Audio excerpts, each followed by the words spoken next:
Hello and welcome to a brand new episode of the Long Coat Mafia Podcast. It is I, the Reverend Godfather, the show's main host and front man. And as I said, welcome to another episode. This week is a hostful episode, and once again we're kind of having sound issues. Big Candy sounds okay, but I sound like I am right up against the microphone, yet I am in that situation where I am right now, and, well, things happen. We are working on trying to correct this problem. Either the solution that is available, A, doesn't work, or costs money that we do not have. So, we're working on a few workarounds in order to kind of eliminate that problem. There is at least 1 or 2 solutions that I would like to try before we continue other areas. But we do have the backup plan, which is what we've been currently doing. So that's good. But as I said, we're working on a few workarounds. One's a little bit more modern. The other one is kind of trying to use Skype on a cell phone to have our computer record it that way, so it sounds are a little bit better, but who knows. That's one workaround. We have another one that I've been researching. But on YouTube, if you guys and gals wish to send stuff our way, some of what, yes, I've been looking into some of those videos. A large chunk are Mac only, and the ones that do show up in regards to recording with Skype, they, don't work, because I've tried some of those situations, and B, the one solution I've seen, the only way you would hear my voice in the scenario is the whole aspect of me doing that workaround with a cell phone in a different part of the house.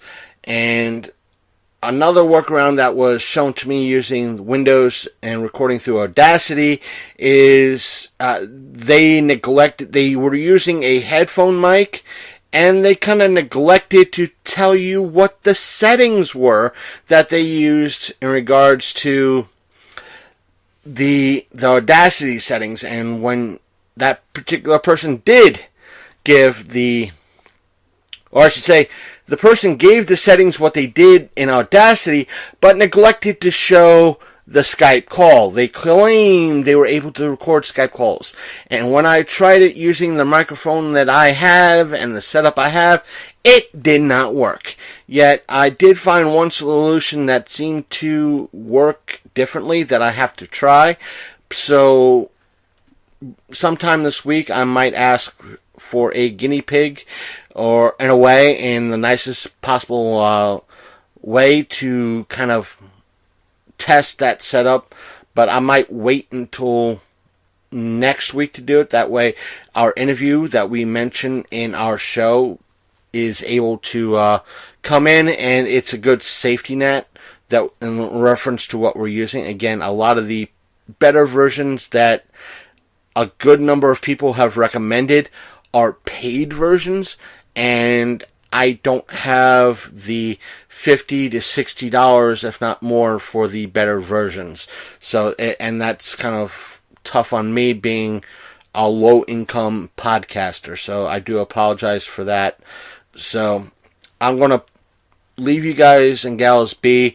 It is an interesting show this week, so please forgive. You do hear Big Candy nice and well. This is not a dig against Randy. He was a fine guest, just that the whole aspect of how it came up through the recorder and how Audacity's seen it was very, very different.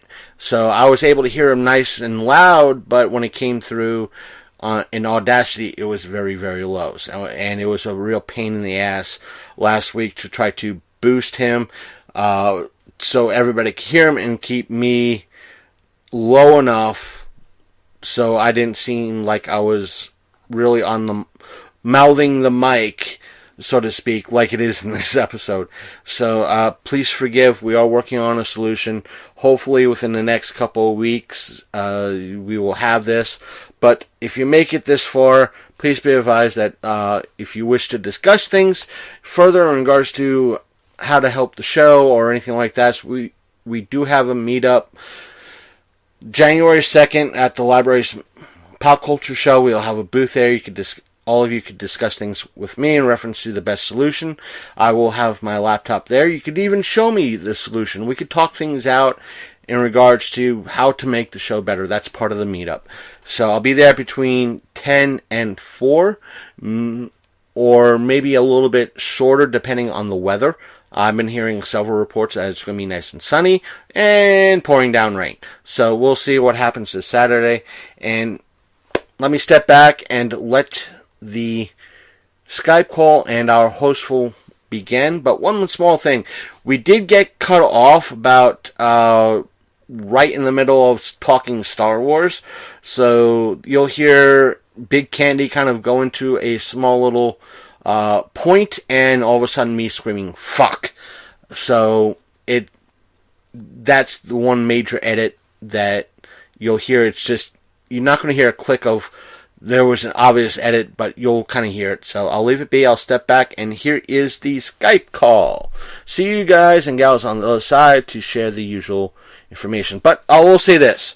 If you cannot make it to the meetup and wish to share any information, you can do so by sending us an email at longcoatmafia@gmail.com or sending us a message through our Facebook page, which is facebook.com/The Longcoat Mafia Podcast. And again, we'll see you on the other side of the Skype call.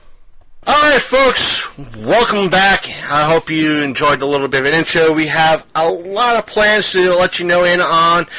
Next week's episode, as we stated, is going to be kind of an interview episode. We have somebody come on to talk about his new book and what he has done in the past in regards to whether or not he's been writing. He has an interesting background, so we'll have him talk about that next week.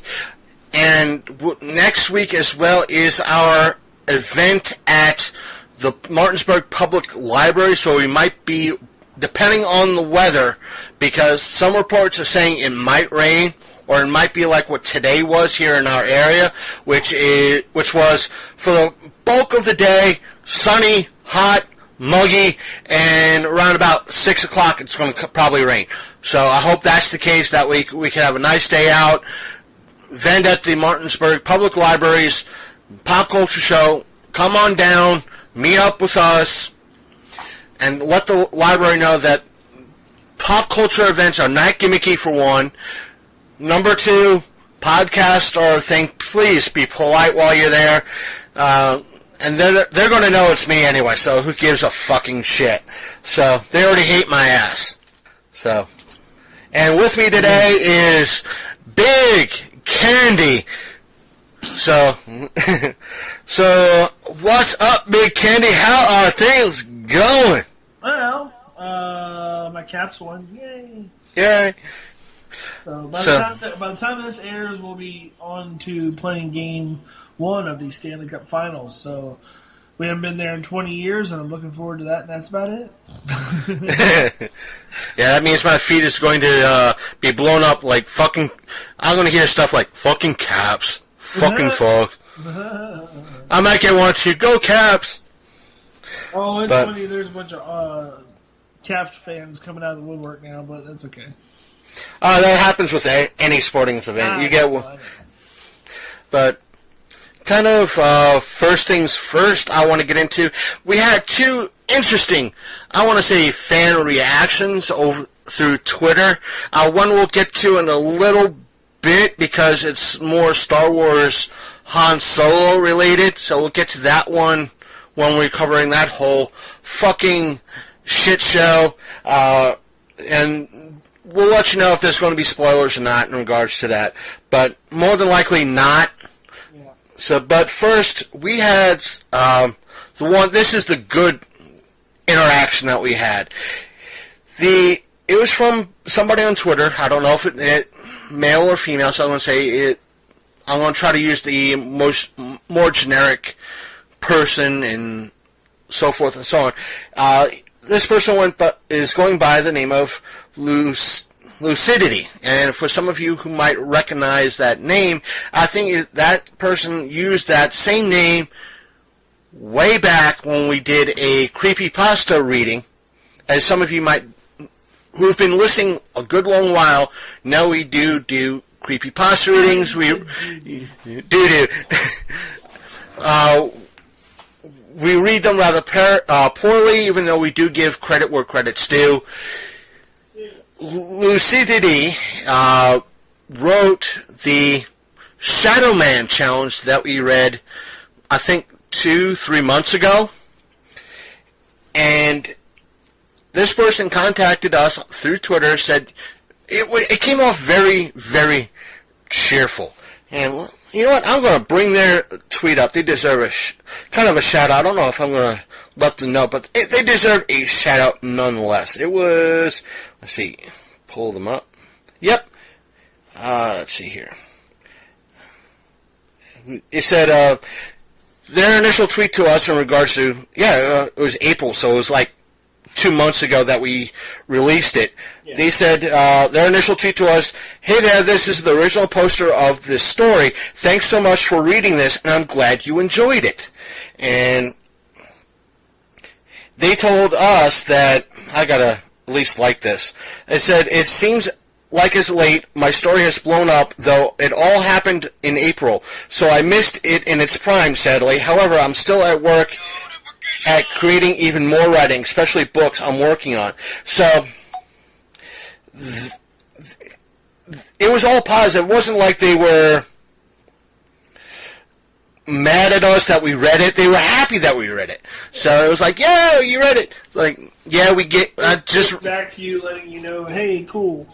Yeah, and it was their aspect of, I let them know that, or at least let the person know that we gave him, her, as much credit as we could, that we did. We acknowledged that we didn't write it. We just read it, even though relatively poorly. But they're happy that their story, their thing that they created, went out there and was able to hit a wide audience, because something like what the creepypastas do, I think you were kind of skeptical at the first when I was kind of doing it, even though it was gaining some sort of listenership. There is that audience that likes a story being played in the background. That's why audiobooks are kind of a thing. And plus, there are a good many people that are visually impaired. They like to hear a story, and they can't read it. Besides, what the fuck do I know? Yeah, why not? So it's something for everybody, and for those who fall. This is the first reaction we've gotten in regards to something we've read, or at least I've read, and it wasn't "take this shit down, how dare you," like "how dare you take it down." It was more, "Hey, you read her thing, yay!" So there was that. It was a wonderful experience, and who knows? So there might be something. It's something down the road I'll have to think about. To kind of move things on, that was positive. I'll probably I'll get back to this person sometime soon. I'm going to move things along a little bit along. Earlier this past week, if not, I want to say it happened maybe Wednesday or Thursday, there was a little bit of Jet Li fake news. Jet Li? Yeah, Jet Li fake news. The reason why, it kind of was. Basically, when you actually dug into it, some of what was being reported was true, but the bulk of what was reporting was not true. Basically, while in Tibet, they were filming Mulan. And someone in the filming location. They're doing a live action Mulan? Yeah, they're doing a live action Mulan. I wonder if the Szechuan sauce is coming back. Oh, yeah, you're going to have more than one set of fans happy about that. But and I guess he went out and about with the makeup still on, the prosthetics. Right.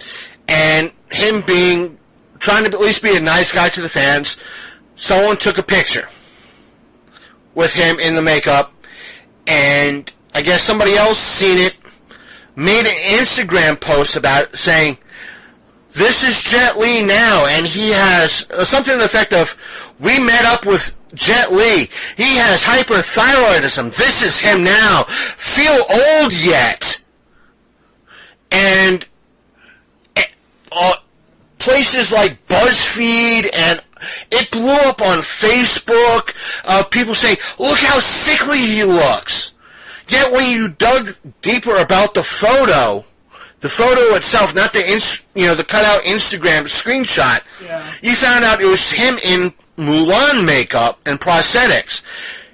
It got so bad to the point his manager had to come out on because BuzzFeed, the two groups that started sharing this was TMZ and BuzzFeed, who do not fact check at all. Exactly. This is how bad the quote unquote media and the quote unquote news has gotten lately. It's not just that, it's social media, Facebook. It's all of it, because the funny thing is, this is not the first thing I've seen. This has been a really bad media week, by the way. The other thing that happened, I think it was on Secure Team, or it was on. I know it was on the news, or it was on the internet. Somebody had quote unquote uncovered photos from Area 51 of an alien, but it turns out it was actually pictures from the set of the X-Files, like the new season that they're shooting. That's what I brought up. I was on a fight on not verbal fight, but a typed fight on Facebook because this person came up and said, "Oh yeah, this is factual. This photo is correct." I'm like, dude, it's I think Nick Hunt was the first person that said the photo is from the Milan set, right? And I didn't know the whole hyperthyroidism was. I thought it was just TMZ being TMZ, but it came out that Jet Li does have hyperthyroidism, but it's under control. He's taking medication for it. And a lot of the articles were saying, yeah, he was walking with a crutch because, due to the fact he has got back problems. And I was like, what? A person he's got back. He's been doing action movies since what, the 90s? Right. And I'm like, look at Jackie Chan. He's been doing it since the fucking 70s. He's pretty much broken every goddamn bone in his body doing stunts. I'm sure he has his fucking bad days. And I said, not to mention, this photo is fake. It's prosthetics. If you have hyperthyroidism, you're not going to look like a 90-year-old fucking man. I said, besides, if you want to look at Blade, the movie Blade, the first Blade movie, there's a scene early on, this is why I had to explain to this person, early on where Wesley Snipes' Blade sets somebody on fire. Right. And therefore they used heavy burn makeup on the actor. Yeah. The actor at one point had he dislocated his jaw. And every now and again, if he opens his mouth too wide, it dislocates. Right. And that happened on set, so even though he said, I could just pop it in, don't worry, there's nothing to be worried about, the folks on set said, listen, we still got to take you to the ER. This is policy, this is what the studio wants, we got to take you to the ER. They didn't have time to take off the third-degree burn makeup. The makeup was so good, as soon as they got to the ER, the folks at the ER were like, oh my god, third-degree burns. And they pretty much swarmed. They're like, no, we're filming Blade. They had to, in essence, the special effects people had to remove some of the makeup on his neck to show that he's okay. It's like, he just has a dislocated jaw. He's not burned like motherfucker. but from what I remember, they said after the chaos died down, they had, since the ER was relatively quiet, they took some photos. I think Wesley Snipes signed up some autographs, and everything was cool afterwards. Like, you got to look at this some more. But like I said, because of the fire, the nuclear-esque fire that was spread throughout social media, Twitter, Facebook, and God knows where else, his manager went to the Washington Post and the New York Times, a little bit more reputable news sources than fucking TMZ and BuzzFeed, saying, no, he does have hypothyroidism, he's getting medication. Even Jet Li in this article said, even with that, I have my good days and my bad days. If you take me from certain angles, I look like shit, but that photo is not me. It is me, but it's from Milan. Right. So, but still people are like, he's sick, he's not. Like, I've been doing, even he and his friends, like, he's been doing an action movie since the 90s. Well, he's going to be hurting. The other non-news story that was in the news cycle this week that was just ridiculous and, like, boasted by social media was the one about the parents, like, kicking the 30-year-old out. I've been following it, not following that, but I've heard about it. I'm just like, why is this news? Welcome to today's media. That is not news. That is ridiculous. And the worst part, and this is just me adding on, I happened to, like, see that Alex Jones had him on. And I'm like, oh my God, he's just going to bring him on there and call him pathetic. Well, he gets him on, basically he does call him pathetic, but then he offers him a job, and then he gives him $3,000 cash. And I'm like, hold the fucking phone. I was like, this guy is basically a functional adult bum. And you give this guy money and a job?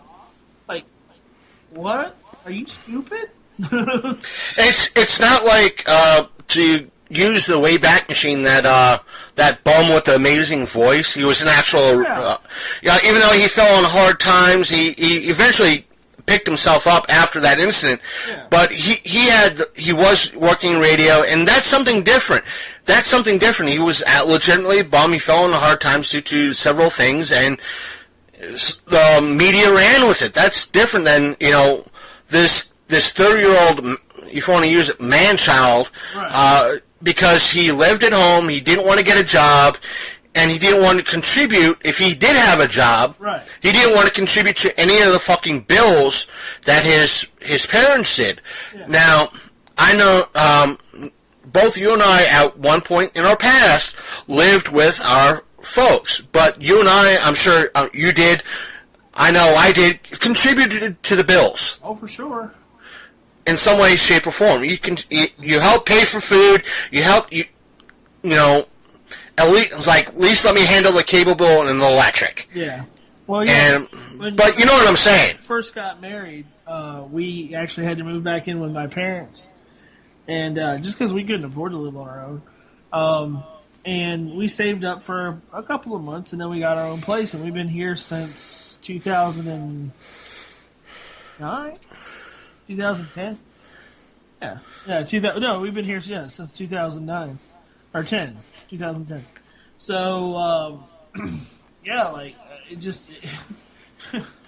I can understand short periods of time, but he was with them for 8 years or something. Like, he couldn't find employment in 8 years? Fuck Walmart. Something. 8 years? Temp job. Something.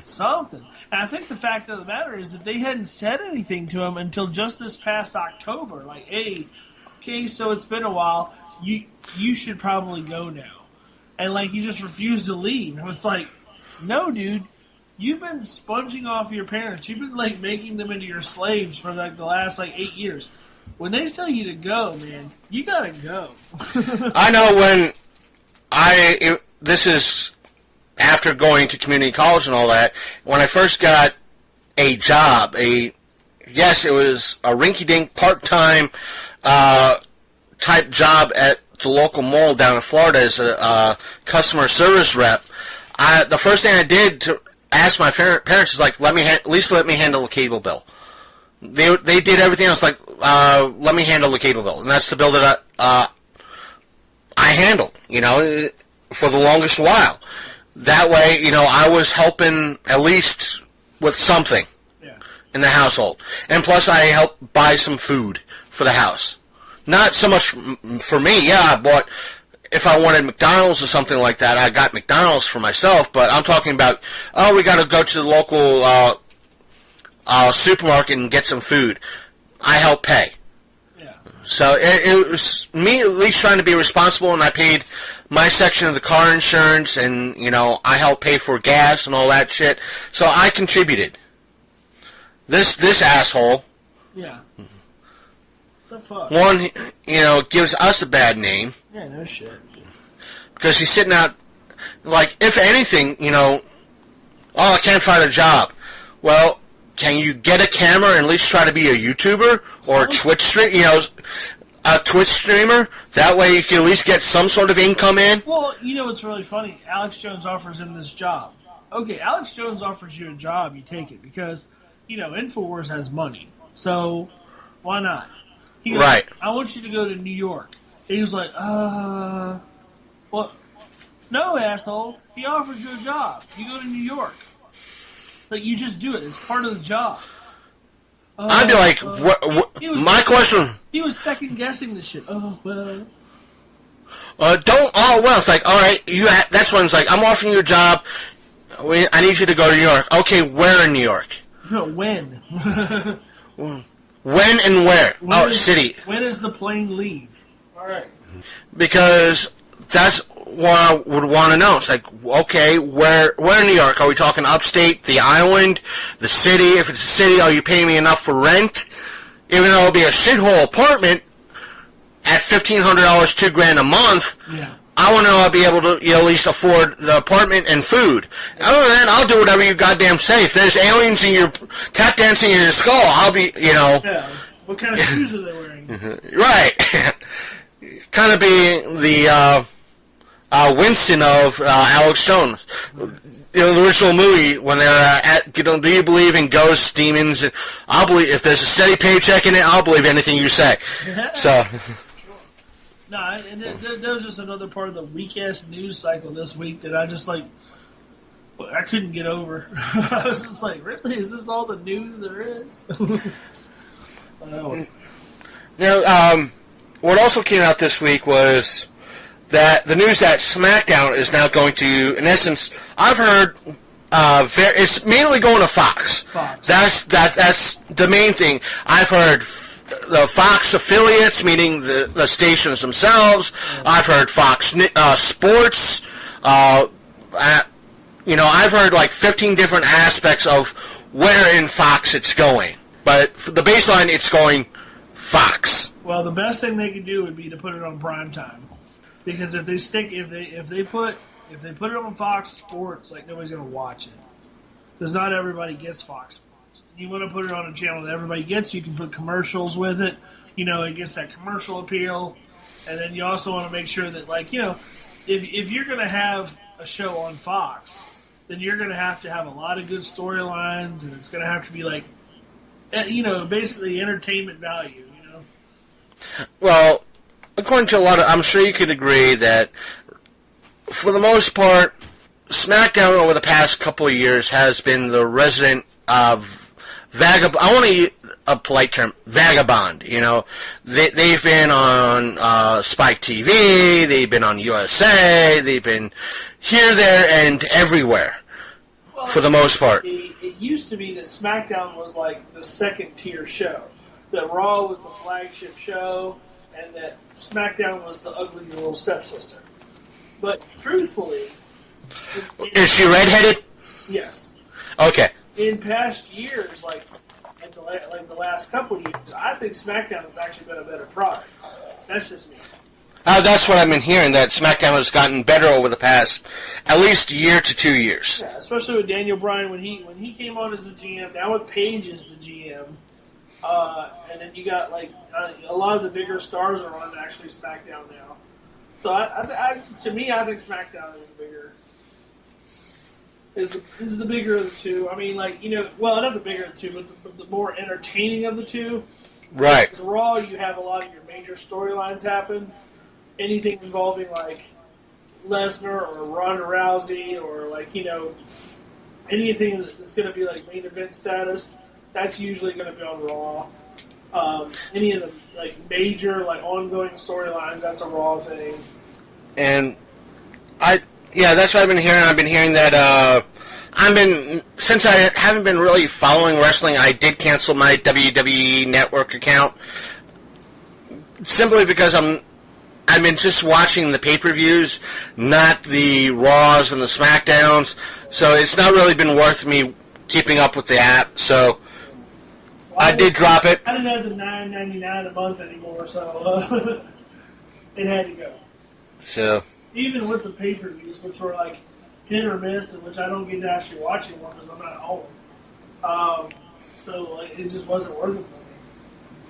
Yeah, right now it wasn't worth it for me either. So I had to cancel it.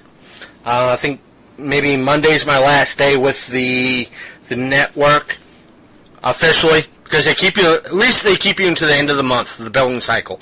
Yeah. So, and to kind of move things along with TV. Recently I heard, I know you weren't really too much of a fan as much as I was, the whole aspect of Lucifer. There will be 2 bonus episodes coming out. I don't know if it's because I've been saying yes, it's due to Backlash, and no, it's due to, they just had the 2 episodes in the can already, so they're just giving it as bonus episodes. I think they're airing back-to-back when this drops on Monday. But I've also been hearing that at a recent Q&A, Tom Ellis, who plays Lucifer Morningstar, has said there's stuff that he can't go into because if you read between the lines, it makes it seem like there's talks between other, not so much other networks, maybe something between either Amazon, Netflix, or Hulu to bring it on through that way. Yeah. Because the fans have been outpouring. So when you get a fan outpouring that's gaining a lot of speed, if the networks don't respond to it, the streaming folks, i.e., Netflix, Hulu, and Amazon, are the ones that going, maybe there's something here that we can use. If the fans want it, let's talk. Let's sit down and talk. So there's that. So there's news for that if you're a fan of Lucifer or enjoyed the show. It's the atypical buddy cop type of thing. So I don't know exactly. I won't know more until I hear more. I'll put it like that. And one of the things I wouldn't mind getting your reaction on is that one of the things I heard for this, I know you're behind, but what I've been hearing, next year's crossover event for the CW, they're bringing in Batwoman. Not Batgirl, Batwoman. Wow. My main thoughts is like, alright, how much is this going to be a thing? Because Warner Brothers has this nasty habit. You know as well as I do. They have this nasty habit. This character's popular on the CW.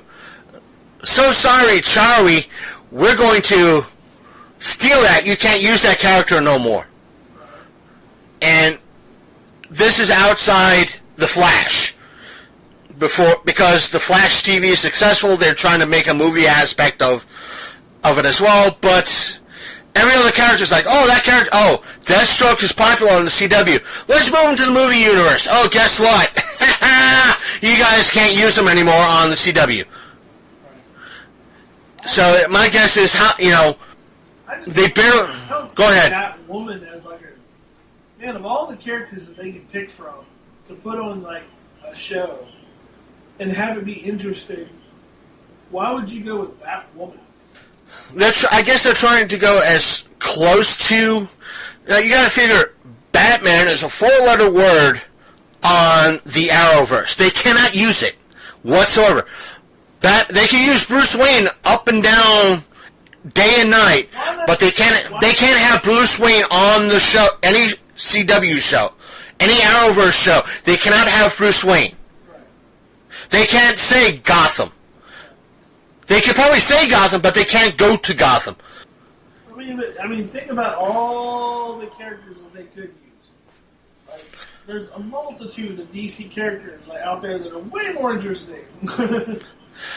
Just Batman happens to be the most popular because there's so many, there's so much multimedia of it. Those are lesser knowns. It came out recently as well, because I should have pinned it or something. It came out recently in regards to the one actor on Gotham that's pretty much the Joker on it. And he's come out and said, because of the Warner Brothers stipulations, I cannot be called the Joker, even though I am. Yeah. I cannot be called the Joker. I cannot have the same hairstyle as the Joker. The hair, if it's anywhere remotely close to it, it cannot be the same color as the Joker's. I cannot wear anything remotely close to the Joker's colors as per the suit, or any remotely stylized for that. This is where the DC universe, as far as all that stuff goes, is just shooting itself in the foot.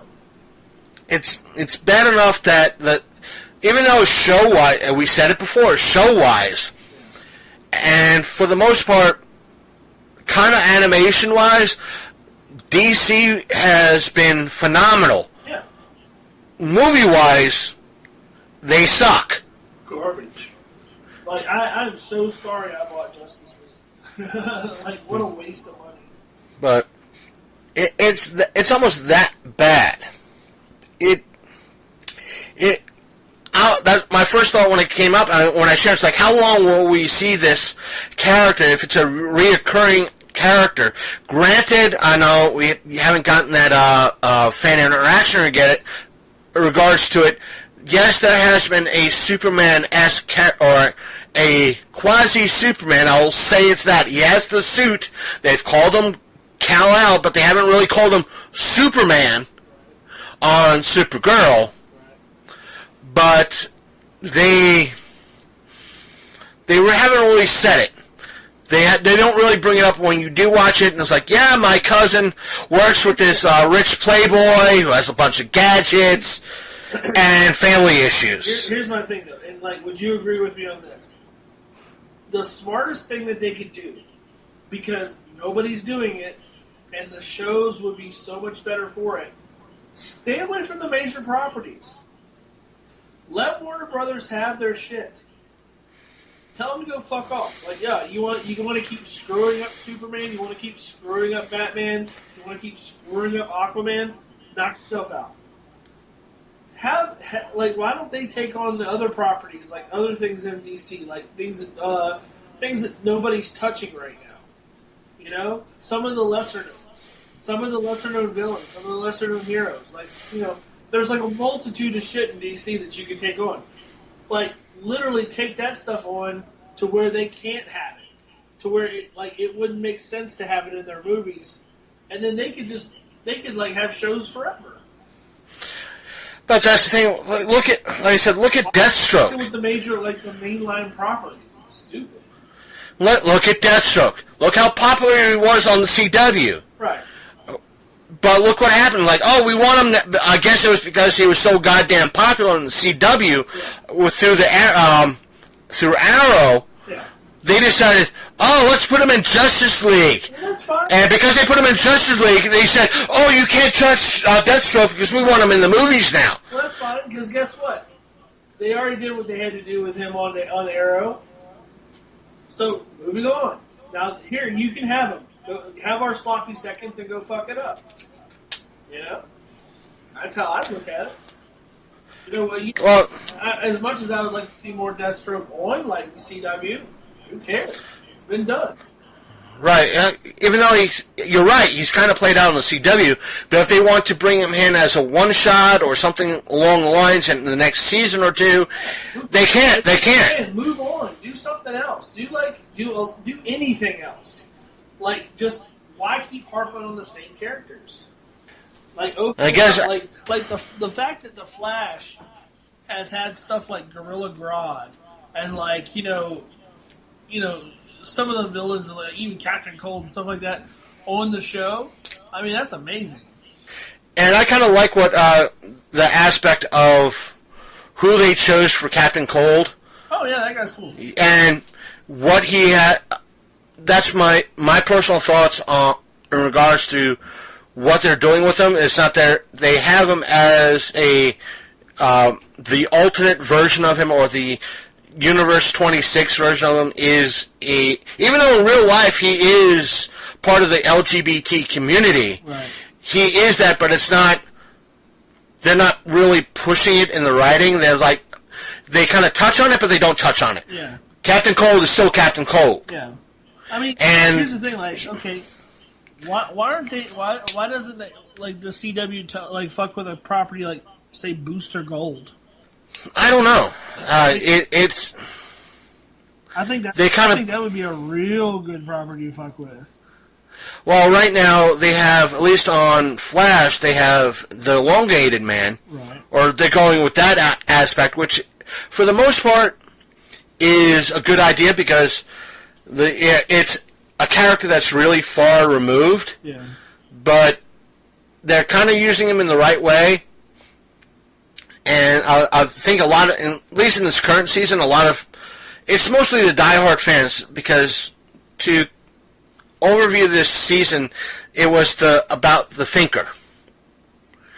Reference that story arc. Right. And they can't, as somebody said, it's kind of hard to cover, because the season takes place over a year, where the comics could go over, even though it might be a 36-inch, a 3-year spread, or a 36-issue spread, and be covering maybe more than 3 years, because it comes out on monthly, not weekly.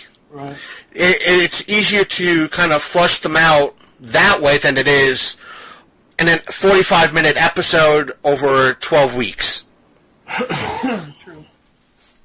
So if they had to kind of omit some things, puts other things in. But I mean, there's so many characters that they can fuck with. Like, I mean, honestly, I'm just looking at like some lists here. Red Tornado, you got Dr. Fate, which they've touched on. They kind of touched on Spectre. They kind of touched on Red Tornado because in the last season, because the season's pretty much done with now. Yeah. I think they just got to close out Supergirl and that's it. But for the most part, they did kind of touch on Red Tornado, or at least we saw Red Tornado in this past season's crossover. But they didn't really. They showed him, but they didn't really have him as a speaking character. Right. So they kind of showed it, but they didn't. But you know what I mean. Were there? Yeah. I think they really need to get away from like the main properties and like just go with their own thing. Something that they can expand on, and they can have their own takes on stuff, rather than having to tiptoe around the details with characters that they really can't develop. You know what I'm saying? I get you there. It's like they can use Batwoman in regards to this, because it's close to Batman as they're going to get. They can work the character very goddamn well. And if I know my DC well enough, because they didn't really kill off Deathstroke in the TV series, they can't really use him anymore, but they can kind of use the Deathstroke family, yeah, sort of thing, because I know I think in the comic verse, he has this big overall Deathstroke group that he's trained to do. Mm-hmm. So they could kind of use that as a loophole. It's like, oh, we can't use Deathstroke, but we could use, we can mention his name, we can say he created this organization, and use a Deathstroke character without Deathstroke. Whether it be a Lady Deathstroke or a quasi aspect that they could build up or play into. Maybe. Yeah. Because it's in the comics, and a lot of the diehard fans will go, I see what you did there. But it'll be, I guess, ultimately up to Warner Brothers, which might piss over everything. It's going to be they're very, very, very finicky. It's one, as we've seen, look at the Infinity War. We got all these characters done right. Yet, when it comes to the DC Universe, what characters do we have a crossover with? Oh, Batman, Superman, Wonder Woman, Flash, Aquaman, and Cyborg. Right. Kind of. Kind of. That's it. Kind of. And yet, with Infinity War, which came out about a year later, you had everybody. Yeah. For the exception of maybe Ant-Man, Wasp, and a couple of minor characters. But overall, you got the chunk of the Marvel Cinematic Universe. Sure. Speaking of the Marvel, have you seen the trailer for at least the current trailer for Ant-Man and Wasp? No. Oh, it's good. I'm kind of waiting to see it come out later this year. And also, speaking of which, I've been hearing things about a couple. I want to say rumors about Marvel Spider-Man's Homecoming sequel. Right. One of which is that they're thinking of snagging Jake Gyllenhaal to play Mysterio in it, and they're kind of that's almost confirmed. That's number one. Right. Number two is that they're hinting at the fact that Michael Keaton is going to be returning as the Vulture. Oh, good. He was probably the best part of the last movie. And he was damn good. He was damn good. And some of the plot points that they're thinking of bringing into Homecoming 2 is not just that, but the fact of him returning from his Infinity War incident, so to speak, if I want to be spoiler-free. So, what are your thoughts, at least as villain-wise, Mysterio and possibly Vulture being a part of Homecoming 2? Well, I think Mysterio is definitely a good choice for a character. I'd like to see Carnage in there, but I think we're going to see Carnage with the Venom movie, maybe. And hopefully maybe a crossover between the two. Hopefully, if what I've been hearing in regards to Venom is not, the rumors I've been hearing are to say true, that Venom himself is only about 15 minutes and Sony really fucked things up. Oh, right. That's the rumor I've been hearing.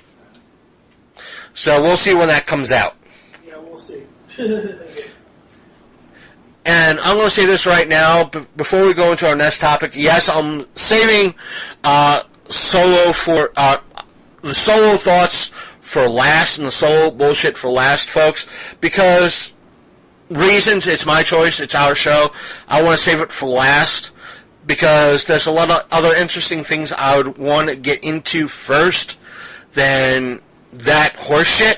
Horseshit. And what I want to get into, the main reason is Big Kenny told me at pre-show that he hasn't really seen Solo, so I want to kind of wait until last before talking about it. But the next topic I'll kind of bring up is, I don't know if you've been hearing about what Overstreet's been doing. And for the folks out there, Overstreet is, for the most part, the go-to book for comics and comics pricing.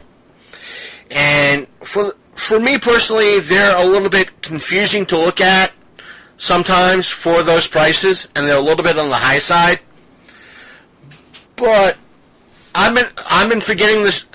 Big Candy, you got to forgive me. Over the past couple of weeks, I've been forgetting to bring this topic up. But in our Free Comic Day episode, one of the free comics that was in essence given out was a comic put out by Overstreet Price Guide. And it's basically the Overstreet Guide to Collecting. Hey, if you're a new person to the comic hobby, it's a great thing to look at. It's a decent source of information. And it's a fun little thing too.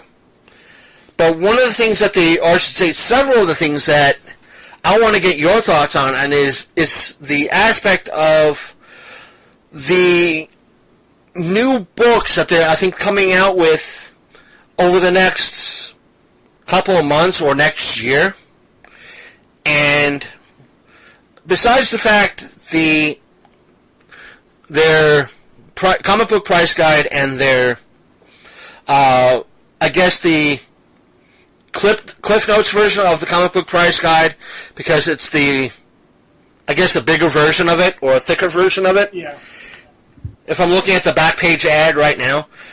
Plus they're coming out with a guide to grading comics. I guess it says January. The aspect of it is a little bit kind of, either it's out now or it will be coming out. Uh-oh. What's out? Oh. Am I still on? Yeah, I still hear you. Okay. So less quality, but I gotta move for a second. No, it's just that it's either coming out, the ones that I'll be asking you about and your opinions on, are it's either out or coming out. Okay. Because according to it, it has underneath the books, it has like JAN, and I guess 1817, and it has two different numbers at the end of it. So it's kind of hard to tell whether it's coming out. It is out or it will be coming out. And the first book I see, or we'll get into, is Guide to Grading Comics, which is for the new folks and a lot of people that want to get into that or have their books graded. I can understand it. And grading kind of adds, maybe, depending on who you talk to, adds a little bit of value to comics as it is. Yeah. But I mean, here's the thing. Graded comics are wonderful, but just like with sports cards, people are starting to grade every comic. So, like, it kind of defeats the purpose of the medium, where comic book is a book. It's a thing that should be read. Like, I can understand if it's a book that you can find in print elsewhere, you know, maybe like a graphic novel. But I mean, people are grading like every single thing that comes by. And yeah, the values are stable, but I mean, I don't even know how to put this. Hey, sorry about that. I got a scratchy throat really bad. The values are stable with them, but they're overinflated. And I think that there's maybe a bubble that's going to burst in the graded market eventually, because essentially what you're doing is, like, it's just another version of a bag and board. It's just a heavier bag and board. True, and right now there is, it used to be that there was one and only grading company, and that was the comic book grading company. Right. But I mean, even that grade that they slap on there, and this is the point that I was getting to, even that grade that they slap on there is subject to ridicule. Because, right.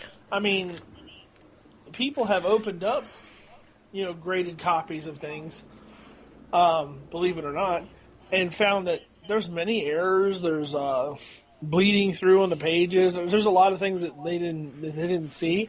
There's other times that books were graded as imperfect, and there's physically nothing wrong with them. Yeah, that's the thing, is that if I grade a comic, I might give it a 9.6, and you could give it a 9.2. And that's for example. That's a $1,000 difference depending on the book. Right, and people have actually done that. They've gotten a book. It could be a mint condition, or right off the press book, send it into the CGC, and one person could say, "Oh, this is a 9.2 book." Hot off the press, immediately it could be on a flat surface, not touched by human hands. 9.2. They crack it open, resend the same book in. 9.8. Because it's graded by a different person using maybe a looser standard. or whatever. The grading, the price to grading ratio doesn't really make any sense to me. Yeah, and the thing is, nowadays, if you have like an absolute 10.0, right? Which is rare. Which is flawless, and it is super rare. It's worth a tremendous amount of money. A 9.8 is like the standard for top-notch mint quality. You'll see a lot of 9.8s. 9.8 is your top dollar comic. Same book, graded as like an 8. It's like thousands of dollars less depending on the price of the book. And I don't get that because like an 8 in the old grading system was still near mint. Right, but my question is because nowadays, I'll use this as an example. There is, I think, another grading company out there where they supposedly differ from the CGC. Is that when you have a comic book signed, because people, even that in and upon itself is a split argument in the hobby and the comic book community, because you have 50% of the people would say if you get a comic signed by the artist, it decreases the value, yet you'll have the other 50% saying it increases the value. Now, the CGC says, okay, that comic, let's say it's something that Jim Lee drew. Even though you had it signed by Jim Lee, we don't know, even though it was, and we were familiar with Jim Lee's autograph and that it was signed by Jim Lee, but because we were not there to see it, therefore, it could be a 9.8 comic itself, we're going to ding it down to maybe an 8.0 because that signature is on the front. Now, because they were there watching Jim Lee sign it, it's a 9.8, but it's part of their signature series. It's, instead of that 9.8 being worth, let's say, $50, now it's worth $150 because the signature was validated by somebody from the CGC. The other company where they differ is that you get a comic signed by Jim Lee, but what they do is they go to the conventions like Baltimore, Wizard World, or New York City Comic Con, or San Diego. They go to these shows. They say, hey, we're with this grading company. Can you do us a favor? Can you write your name on this piece of paper 15 times? Sign your name 15 times. And they have that on record, so when you sign in a comic from Jim Lee, a signed comic from Jim Lee, they go up, they pull up Jim Lee's file, and they match it up. I don't like that. The difference is... That's like a forger's dream. That's one aspect of how you can look at it. If they are able to get it, a forger is able to get it within, or hit the high points of a particular signature, they'll be able to submit a lot of forged stuff in. Therefore, the CGC could have more credibility over this other company. But baseline, what's a company like Overstreet saying, okay, we're going to prioritize, if you have a comic graded by the CGC, that 9.8 is going to be worth, let's say 50, again, use that number, $50, while this other company at a 9.8, 35. Yeah. Less reputable. Not because of their signature practices, maybe because it's the whole aspect of the CGC gave them a couple extra bucks. They're less reputable. It's the same thing in sports cards. There's like Beckett grading services, and then there's like, PSG or something like that. There's also high-end Beckett, and there's low-end Beckett. There's like all kinds of different services you can get. There's one where all they do is they take the top loader that it's in, and they put a graded seal on it. All it is a sticker with a grade on it. It just depends on the company and the reputability and the level of grading that you get. Really, I don't know. I don't like any of them, to be honest. I just like it doing the old style bag and board. If you got one that you really want to display, buy a damn hard case for it. I don't understand. whole grading thing, it baffles my mind.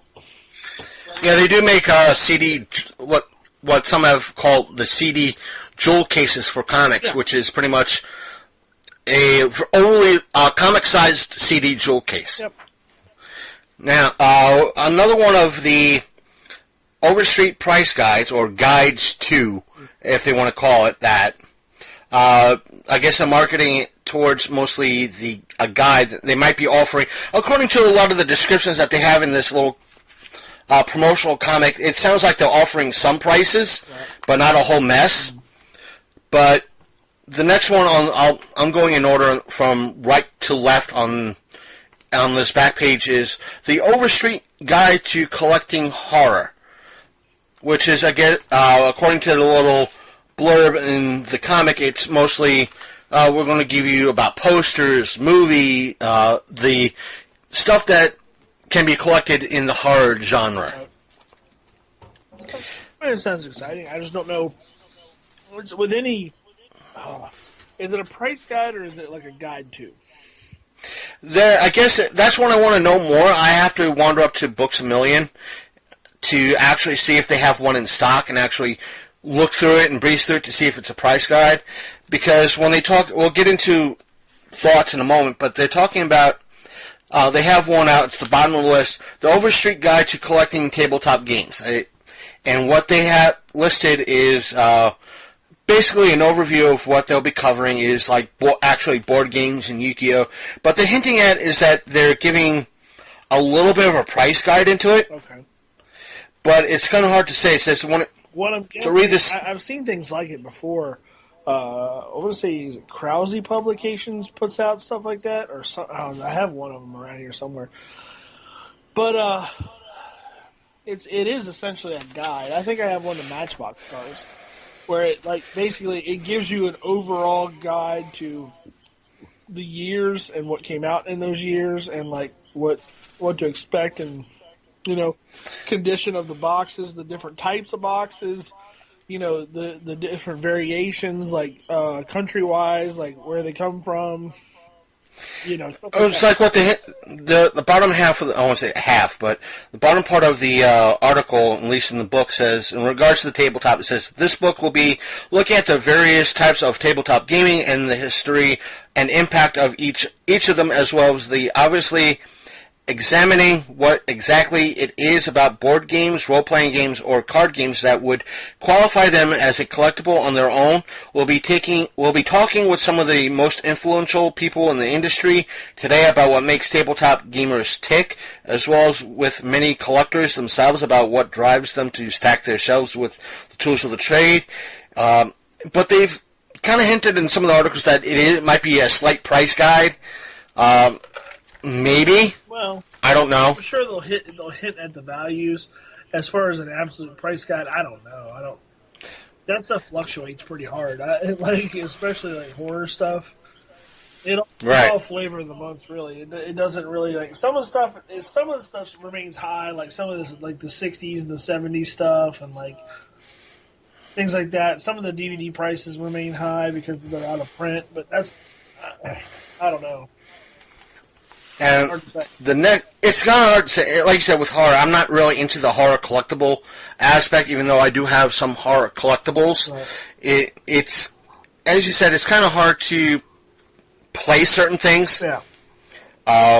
The next one on the list is another, I won't say up-and-coming collectible item, but more people are kind of gravitating to it, so to speak, or as some might say, a lot of normies are gravitating towards it, and that is collecting video games. It's the Overstreet Guide to Collecting Video Games.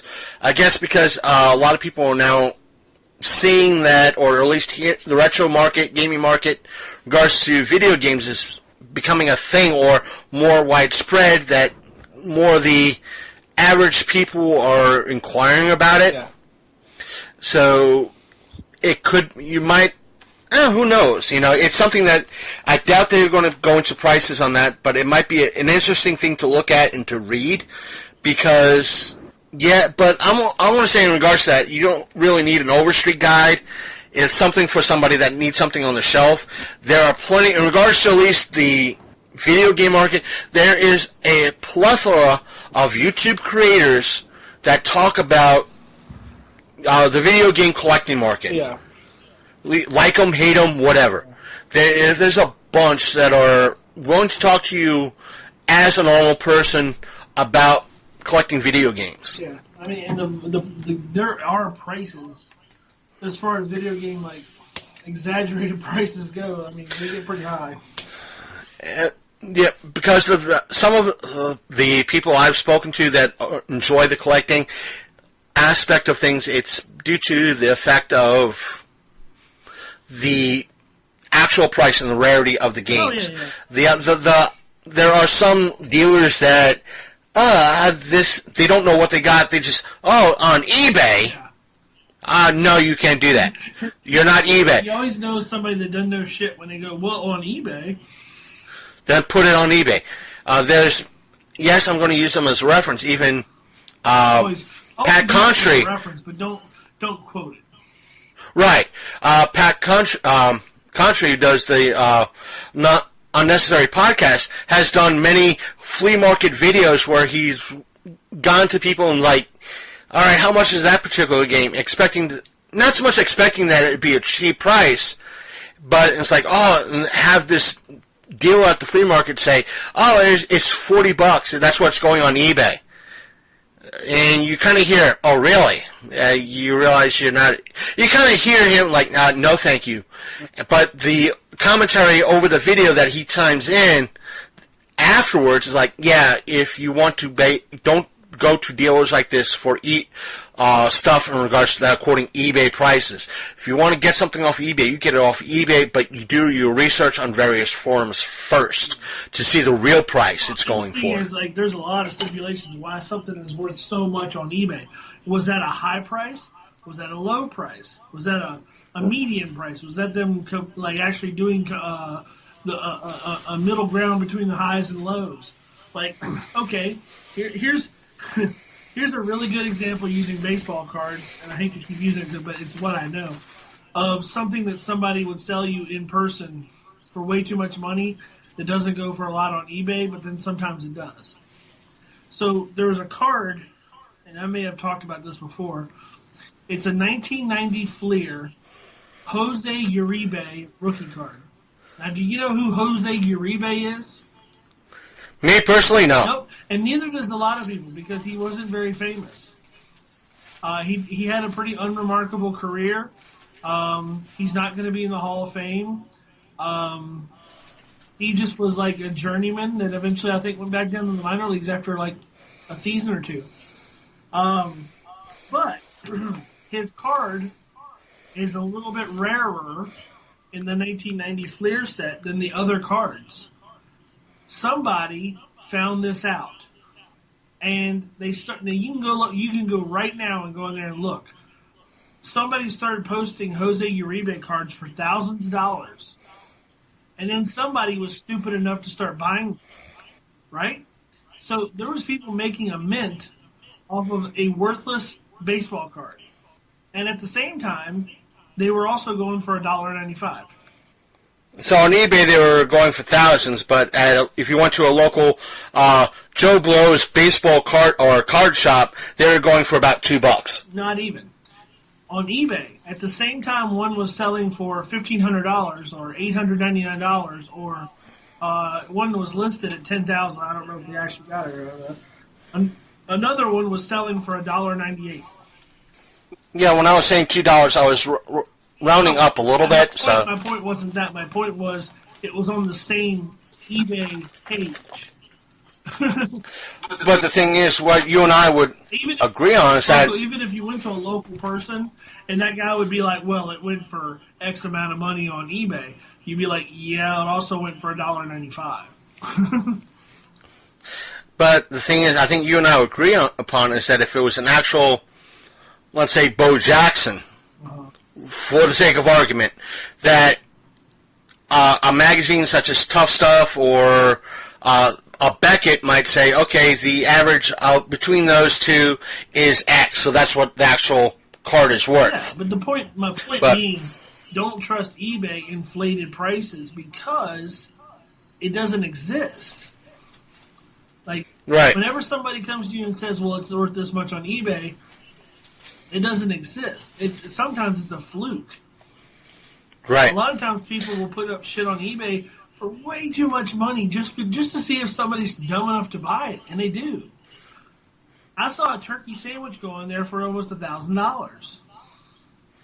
Yeah, so in essence, folks, do your research and call the person out on it if you're at a flea market. Didn't that guy sell a jar of air on there for like $1,000 because somebody has been in the room breathing at the same time?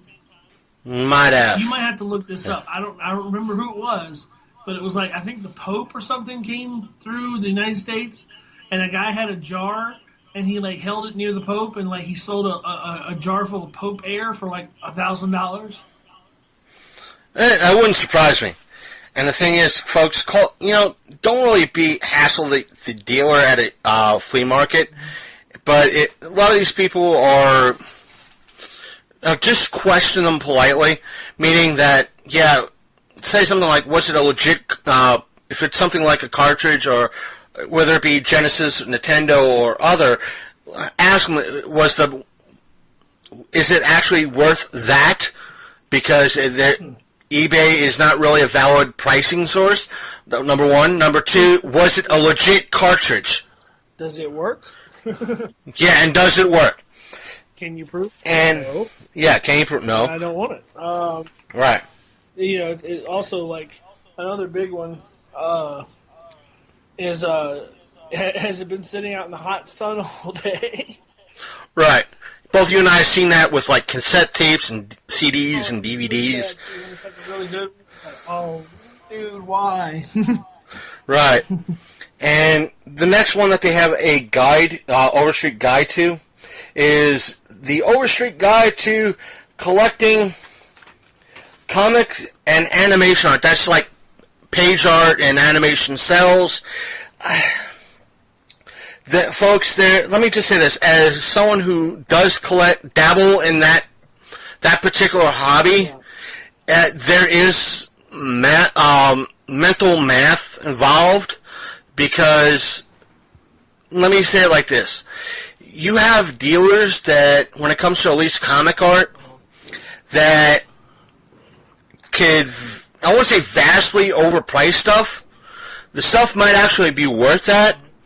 But that's the baseline, meaning if you went to a valid art dealer that deals in page art for a lot of comic creators, that's the standard price. I won't say the baseline. Now, if you went to a convention such as a Wizard World, a Baltimore, San Diego, New York, wherever, heck, even one of Matt's four-state pop culture shows, that price, if it's, let's say, $400, might be different at a show. Right. On Friday, if it's a 3-day show, starting on Friday, but let's go with the basic 2-day show. Right. Saturday, that particular page might be $200 at that artist. If it's a $200 page. Like he's selling it himself, is that what you're trying to say? Right. If he's selling it himself, it's $200. Or it could be $200 standard on the dealer site as well. Or equivalent on the dealer site, it could be $200. Sunday afternoon, near closing, it could be $100. Yeah. But he could be or on Saturday opening up, he could be in a friendly mood. He's having a great day. You know how much? If you look at it, you don't really notice the price on it. Dude, how much is this page? I'm in a good mood. $100. Yeah, that's a 200 piece of art. He's just in a good mood, or she's in a good mood. She just wants, they just want to get it out of there. Well, I mean, okay, but but there is a little bit of not just that. It's who's also on the page. Right. If it's major characters and it's more than one. Yeah. Case in point, even though behind me he's not a well-known artist, Mark McKenna, the digital comic page art, because back in the day they still had to draw the shit out. I had on that particular page, three full-body aspects of major X-Men. Wolverine, looks like Cyclops, Rogue, and at least head and torso of Gambit, plus pretty much a full body of Mystique, and the Brotherhood of Mutants on it. I picked it up for $100 at Baltimore. That's really good. Now, even though it's Mark McKenna, he's not a popular artist, but he's well known. Yeah. I mean, it was a published piece, right? Right. In essence, it was back in the 90s, comics on a CD-ROM for your computer were the biggest shit back then. Nowadays, it's not so much, but they're digital comics, but back in the day, everything had to be on CD-ROM. This was a separate story that he did for either Konami, a team up between Marvel and Konami, I think, that Konami said, hey, can you do some comics on CD for us? We'll distribute. And I just snagged the page. If it was someone like Jim Lee, the same page would be about $500-$600. If not more. If not more. Because it's Jim Lee. Now, granted, it's Mark McKenna. It's a great piece. And I love it. Because it's the 90s style Wolverine, the 90s style Rogue. It's the 90s style Brotherhood of Mutants. You know, it's wonderful. I love it because of that. And I got it for a steal.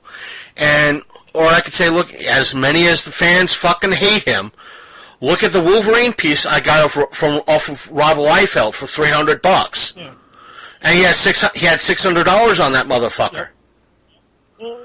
Because he was in a good mood. Like, get it out of my, he was in a good mood. I was polite. He said, $300. Yeah, that stuff I just don't know how to price. You know what I mean? Like, even to use your example in regards to baseball cards, it's a one of one. Right. Even though, if you want to use comic books, each page, printed page, when someone actually draws it out instead of using a computer, it's a one of one. Yeah. Yes, it can be priced to sell, but to compare it, like using a Cal Ripken Jr. rookie card or a Bo Jackson rookie card, you can't compare it to other cards that are out there that are mass marketed. In other words, it's worth exactly what you pay for it. Yeah. If you got it at a discount, it might be worth what was initially written on it. But other than that, it's kind of hard to sell because it's a one of one. Even animation sells that if you're able to get a production cell, the actual piece of plastic that was drawn and painted on, is a one, depending on the film speed that they use, which is normally one of either 23, 25. Mm-hmm. So that's 25 cells per second. Yep. You are, in essence, getting a one of one out of 25. Right. So it's kind of hard to put a valid price on it. That's really difficult right there. There's a way. It's nice to see a guy trying to explain it, because you have not just production cells and production art. You have, I think it's what's called stereo cells, or reproduction cells, which is if you went to Disney in like either California or Florida or Japan or France, wherever they have a park, there's going to be a bunch of people. They're going to sell cells. They're reproduction cells.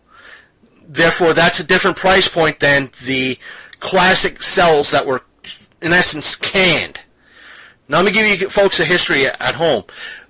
A lot of times, like even up to the maybe the early to mid 90s, before things went kind of digital, it was each cell was hand drawn, and after everything was done, they stacked everything up and pretty much tossed the shit into the dumpster. That's it. And or else, if whoever was drawing it was giving out fucking gifts to, Tommy's having a 5th birthday party or a 10th birthday party. Everybody thinks me doing animation's cool. I'm going to hand shit out for like a grab bag at the end of the day. Everybody's going to think, I got a cool He-Man thing from, Tommy's dad, so to speak. Yeah. And eventually it's like, why am I doing with this? And it gets into the public. Because they didn't care. Yeah. They literally, they canned it. And nowadays, it's beginning to be a collector's item. That's why you see some higher end, even back in the days of the early Disney shit. Yeah. That's why you see early Snow White stuff several $1,000s or several $100s. It's iconic, that's why. It's iconic. Even nowadays, there is original Batman animated series stuff from the 90s that are a couple $100s. Because, one, it's Batman. And, yeah, I'm able to pick up stuff on the cheap. I love, the Thundercat stuff that I got. That was my white whale, my unicorn.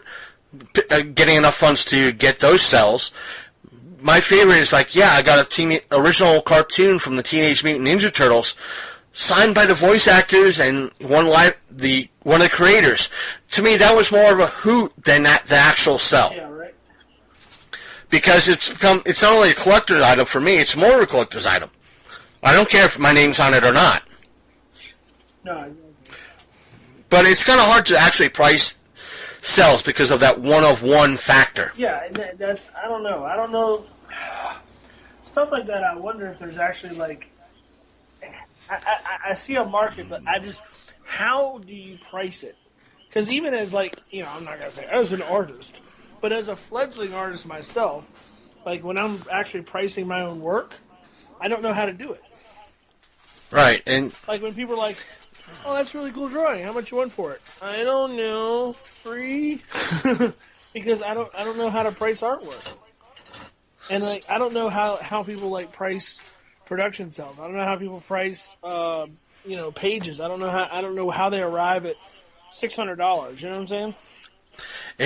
And the thing about that, in regards to, I won't say it's video games and individual artwork are two different things. You might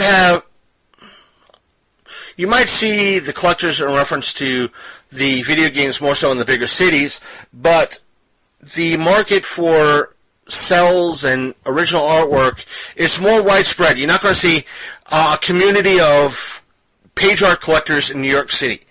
You might have some, but you're not going to have, because of the population, but you're not going to see a community of, artwork like you would with regular comics.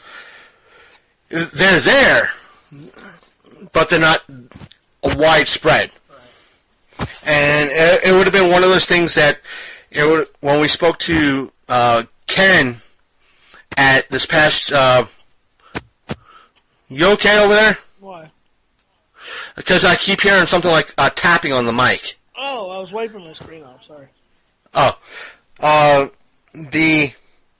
Because he was kind of going into the whole aspect of drawing and pricing and all that. So it's kind of hard. Yeah, without actually speaking to somebody in the industry, it's kind of hard. You need to really sit down and talk with him. He was an interesting cat. Right.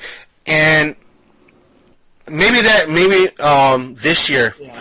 I'll have to speak with Matt about it. I mean, sit down somewhere in a private room and have a 2-hour get-together, because that guy was cool. What I'm saying is I might have to speak to Matt in regards to this, because I'm thinking of having that table at his October show, Yeah. and seeing if he has, depending on if he's having any artists at this show, having a panel, us host a panel with one of the artists. Right. That way we can get the interview and do a panel at the same time. There you go. So, who knows? Well, card subject to change, folks. Card subject to change. It's an interesting thing in regards to it. It's something that we would need to ask somebody more so in the industry, right, because they might know more. But for me, someone as a comic hobbyist that kind of hit the ceiling a long time, not because of the prices of the comics themselves, but I got bored with the collecting of the comics, and I needed some place to grow. And the artwork aspect of things, whether it be posters or original artwork, either hand-drawn on the spot or page art, was a whole new venue of collecting that I was happy to go into. Yes, it's expensive as fuck, and it can be, but it can also be as cheap as buying a book. Again, using Ken as an example, his Thanos piece that I picked up was $10. Yeah, that's awesome. Hand drawn. And the main reason was, like, he'll tell you, the reason why it's $10 is because, one, this is a $10, crowd, and I could do that drawing every, 10 times a day, every day. It takes me 10 minutes. Yep, that's awesome. You buy it.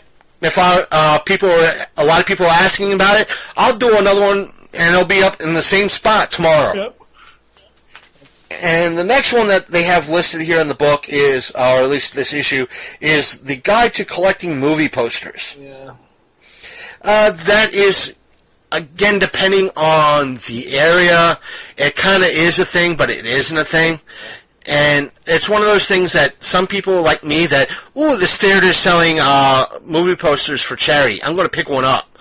Or going to one convention. You and I both know when Baltimore Comic-Con used to have that poster Nazi. You kind of like handing out posters, or, all right, we only have a handful of these posters, $10 a piece. Okay, here you go, here's $10. What kills me about the poster collecting is, like, I think the market's kind of gone down.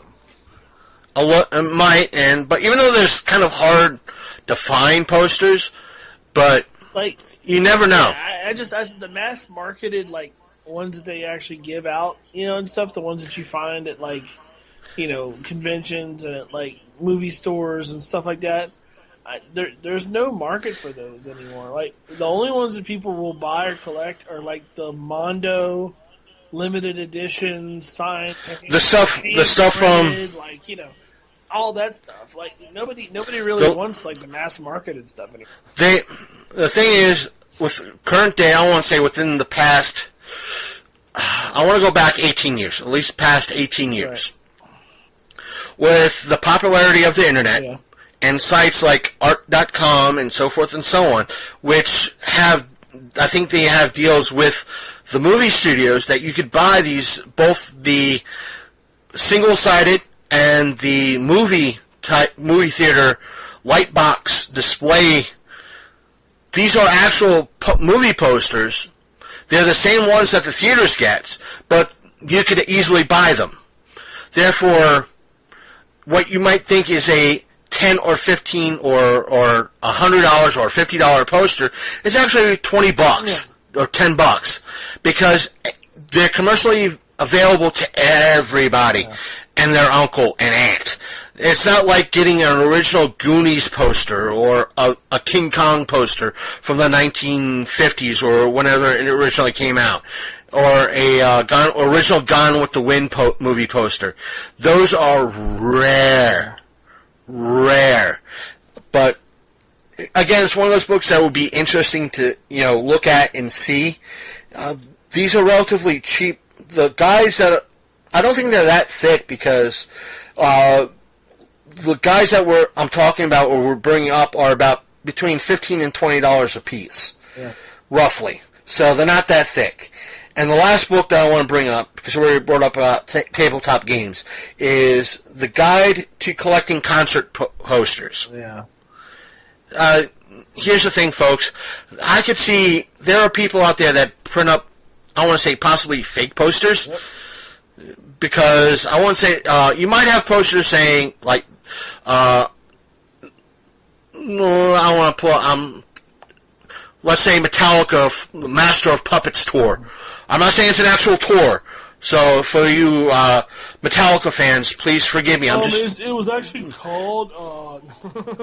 Yeah, but I'm just using an example. But if you went to Buckfucktown, USA, that has a thrift shop or a quote-unquote antique shop, you'll see this quasi Master of Puppets poster that looks like they were doing a local county fair at three counties over. That's not the valid poster that Metallica would use or whoever's promoting that show would use. Yeah, you'd probably get some motherfucker thinking that's the actual poster. Oh, sure. So, what do you? But I would like to hear your thoughts about some of these, guides to collecting, like the horror and the concert poster stuff. That it kind of. Well, I mean, I don't know. I enjoy. You'd have to see the actual hobby of doing it. And yes, there's a guide, but who's writing the guide? And what information are they providing in it? And is it stuff that's well, duh, or is it actually insightful things on Well, to you and I, it could be if I picked up the art book, it could be a lot of duh. I mean, there's a lot. But back in the day, I don't know if you remember this, but back in the day, when VHS was the thing, there was always a guide to collecting comic books, a guide to collecting baseball cards, a guide to collecting this, that, and the other. And it was always a videotape. I used to have one that I loved that was it had Frank Gorshin, the Riddler from Batman TV series, on a guide to collecting comic books. But it was actually really good because, not only did it talk about, condition and, what to look for and, different types of, stuff to put them in, but it also gave, a history of comics and stuff. So, I mean, if it is a history of the subject plus an idea of where it all started with the collecting, plus what to look for if you're a novice, plus that kind of stuff, okay, it's worth it. But if it's just an over sensationalized guide, which they tend to be a lot of times, pass. Yeah, there are times that I'm sure you've done it with baseball cards or horror stuff or records that I've been able to do it with a couple of pieces of page art that have come across my feed on Facebook. Is that I think that particular page is going to be worth, depending on it's this artist, this particular character, and they're doing this. I'm going to say $250, $300, and I'm off. And I clicked the link. Sure enough, it's selling between $200 and $250. I'm like, I was on the high side, little bit on the high side, but I'm within the range. Right. And I'm sure you've done that, looking at a card, saying, I think this card's worth $50 to $60 because it's this player, this particular sport, and you pull up the price, and it's maybe a little bit less, or you're within the ballpark. Yeah. Pun possibly intended for that particular card, but. Because we know the industry, we know the hobby, that we could just look at it and go, yeah, that's about right. Yeah. I mean, then again, some things throw me for a loop. Some things are worth shit that I don't understand why they're worth shit. Shit's beyond me, sometimes. There's been times. A really funny one about baseball cards, right? Okay. So, you can get an autographed baseball card with a piece of memorabilia in it, right? And depending on the player, let's just say if it's hockey and it's Connor McDavid, he's the hottest hockey player in the planet right now. If you get an autographed rookie card with his jersey piece and his autograph on it, it can go for, I've seen it go for $10,000, right? Yet you can buy an entire game-used jersey for the same price and have it autographed. Or actually probably less. So somebody please explain to me why a sliver of a cutout of a of a jersey is worth the same price. Oh yeah, it's because of scarcity. Yeah, they make the scarcity when they cut it up. That shit. Or you have several one of ones, but all it is different pieces of the jersey cut up into one of ones. They just put a gold label on it, or a silver label on it, or a bronze label on it, and it's people getting greedy within the industry, and I'm sure it's the same way with other aspects of other industries. It's just is there a true market for stuff? Is there a false market for collectibles? When is this bubble going to break? I don't know. Or when will it break again? Yeah, again, yeah, definitely. Okay, to kind of move on to the last piece of things for the evening or the show. I have something that's kind of. I do have one thing. It's kind Go of ahead. related to comic books. Go ahead. See if you were going to talk about it. All right, go ahead. Jawbreakers? Oh, the diversity in comics thing. I was debating to bring this up or not. Oh, it's because of what happened. Go ahead. To fill you, the audience, in on this, I don't remember his name exactly that runs diversity and comics. He runs a YouTube channel and a Twitter page. His YouTube channel is him kind of roasting a lot of the folks that, and I'm trying to put this politely, for not so much for him. He doesn't really go after it, but he calls out a lot of, like, Mark Waid and so forth and so on, in reference to telling them, listen, you can't, what you're doing is hurting the industry. You can't put a lot of this social justice stuff out. People are not going to like it. They don't like it. They're not buying your shit. Honestly. And they hate him. They block him. They unblock him to respond, then reblock him. They've tried attacking him 20 different ways from Sunday. Including physically, because I think it was this past October, people have said that, Mark Waid has said, if you show up in Baltimore, it was either Baltimore Comic-Con or New York City Comic-Con, you show up, I will hit you, I'll find you out, I'll hit you. Shit like that. Crazy shit. And some people have called him out saying, you don't know what you're talking about, in reference to drawing comics, writing comics, that, and primarily they've been calling out, like, you can't do comics, you don't know the industry, this, that, and other thing. So what he did is, he got together with Evan Van Stryver, which the comic community hates as well, even though he's part of the industry. Because they found out he's a Republican. Right, and oh my God! And the thing is, he's a fan of Evan, and Evan is a fan of him. Evan came on. Obviously, there was probably a price. Ethan. They probably talked like, all right, how much is it for you to draw my comic? And he's gotten him and I think one or two other people to help him put together this comic together. And he started an Indiegogo campaign. Yeah. I forgot what it started out as, but I do know by the time it ended, it was over $300,000. Not over yet. It doesn't actually end until July. But at the current time, it was $300,000. And change and growing. And it hasn't hit the market yet, and it has already pre-sold over 5,000 copies. Yeah. It hasn't been printed. It's over pre-sold. It is hitting new heights on the graphic novel list. The industry won't put this out saying this. Yeah. Many people outside, we're not talking that diversity in comics is saying this. These are other people that are kind of backing diversity in comics that are saying this.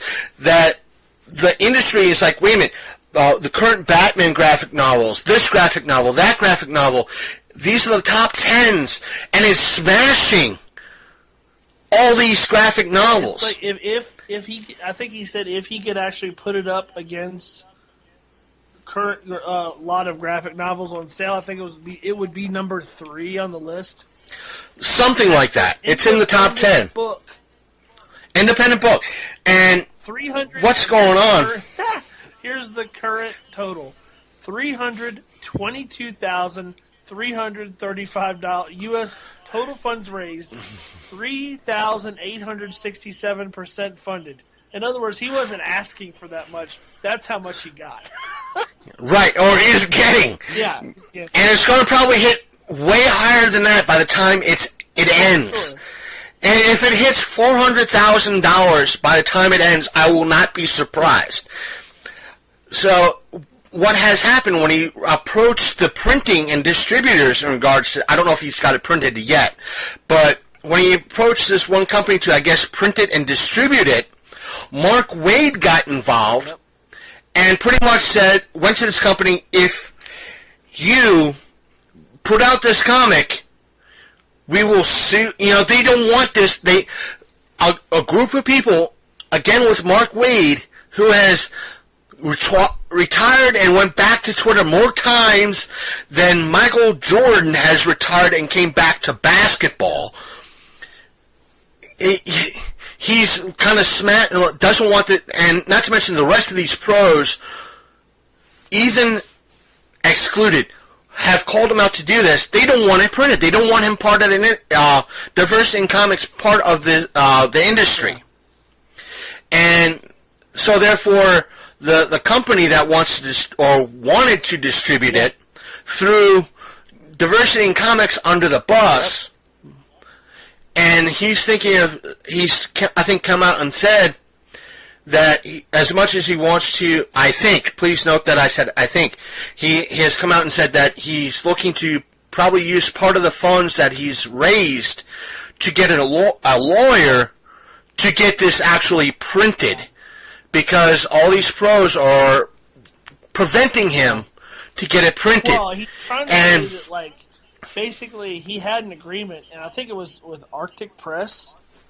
Something like that. He had an actual agreement with them, and they were excited to work with him, and they were promoting the book on several podcasts, and they were talking about it, you know, and they were excited.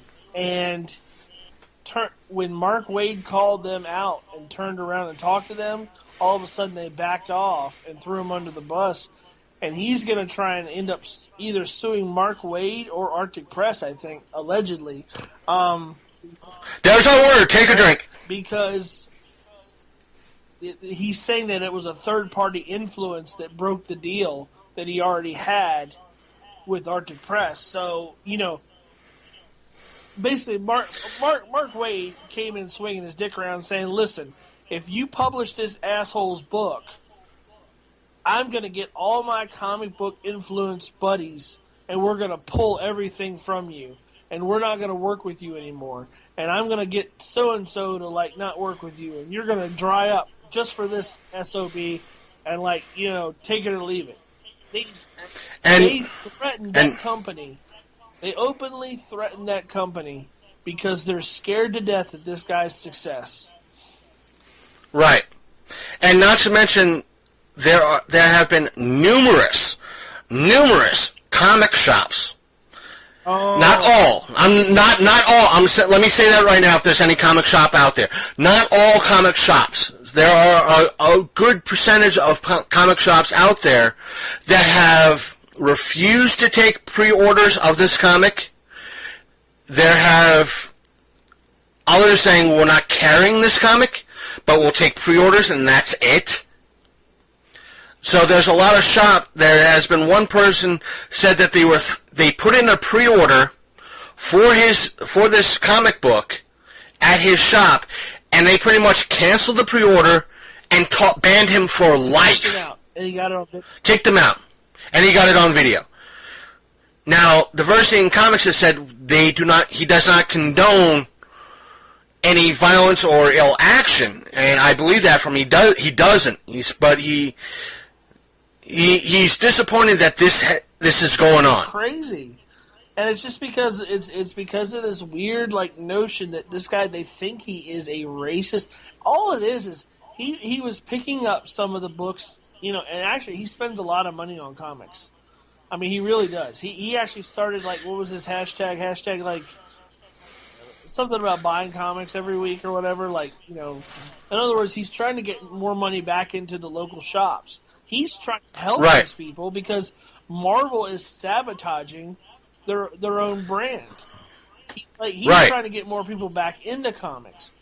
And it's funny because what he was saying with a lot of his reviews, and I'm a fan of him. I've been a fan since I started watching his channel. But what he was saying with a lot of his reviews is true. A lot of the writers and a lot of the artists are super lazy with the way that they, the way that they draw and the way, you know, they do their characters. and their level of talent is not there with the people that we grew up idolizing in the 90s and in like the early 2000s. These people are lazy artists who don't take the time. I mean, these are like indie level, like maybes that are being paid like professional artists putting out comic books. And that's why the numbers are down. That's why the numbers are across the board. And in a few episodes I've seen, he's exposed a couple of the pros in the industry, the Marvel pros and maybe a few of the DC pros, in essence putting down fans saying, how dare, in essence, don't buy my comics. Like, you gotta have your fans, and he tells the viewers, like, if you're in this industry, you have to have people trying to buy you. You could have a viewpoint, but you have to have people buying your book. Yeah, sure. And obviously, many people, the pros are like, oh, how dare you? It's like, well, this is a business. It all started when the pros at Marvel started blaming the fans. You people suck. Yeah. You're not buying our books. Why, what the hell's wrong with you? It's not us, man. You're the ones who are putting out garbage.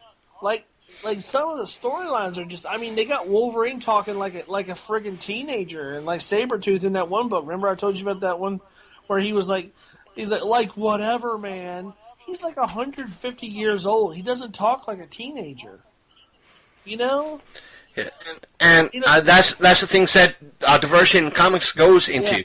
And it's like, wait a minute, this character for the longest time fought, not only did he fight local thugs or local, problems, but for the most part this character fought aliens and higher powered, beings and so forth and so on. Now they have him or her strictly going to colleges and doing lectures and picking on local, other small local thugs and hate groups. And you'll say that's not the character. The character was pretty much going after bigger issues and bigger, more powerful beings. What the hell? And he's getting attacked for it. Yes, I'm probably oversimplifying things. No, I get what you're saying, though. But and that's the thing. It's like just because he's pointing out creative differences, he's pointing out things that technically are very wrong with the industry right now. He's getting lambasted for it, and they don't like it because they got their own little club going on. Apparently, months ago, he really went in and exposed these people because there was people that he had on the inside and people that he had that had come into the offices and stuff, and he saw how it operated. And he was talking about what kind of a little club this is, and if you aren't in it, it's hard for you to get your name out there. It's hard for you to get published. It's hard to get on at Marvel. Like, you got to make nice with all the big people there that have been there for a long time and all this stuff. Like, it's a real con show over there at Marvel right now. And it's funny because at the same time their movies are doing so well in the box office, the actual books are doing really terrible because they're not fulfilling the inspiration of the movies at all. Like it's where they should be chiming off of what's going on in the movies. They should be referencing things in the movies and using characters from the movies and putting them in books and putting them in cartoons and everything else.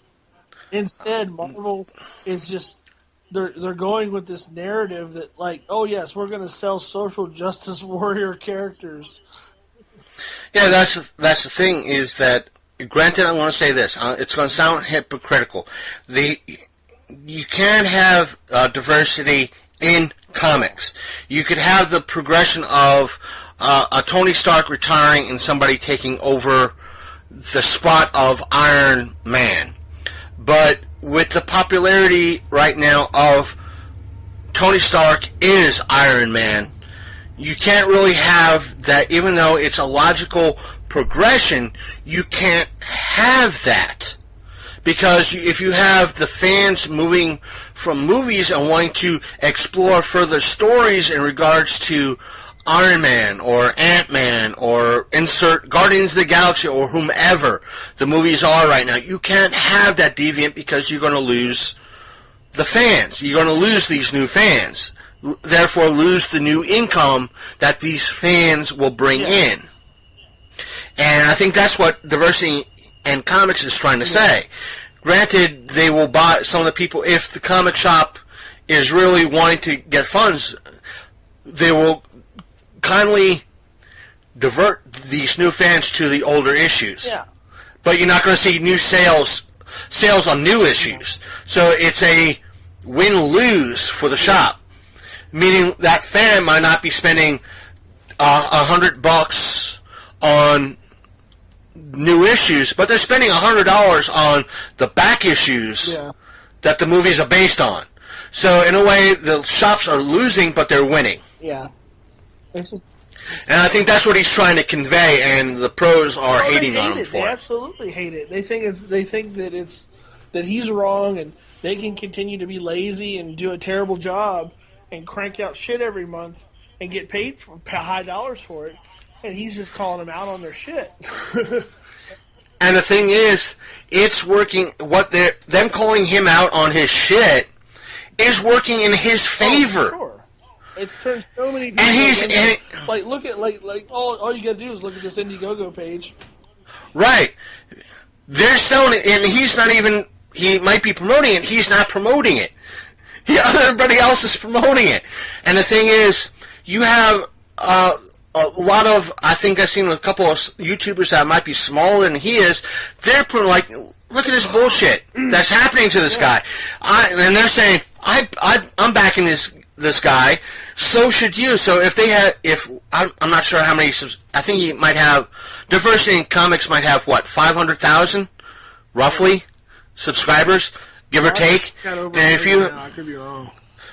Well, yeah, Diversity, dude, if you're listening, I'll give you guys a shout out. But if you're listening, sorry for the lowballing of that. I do apologize.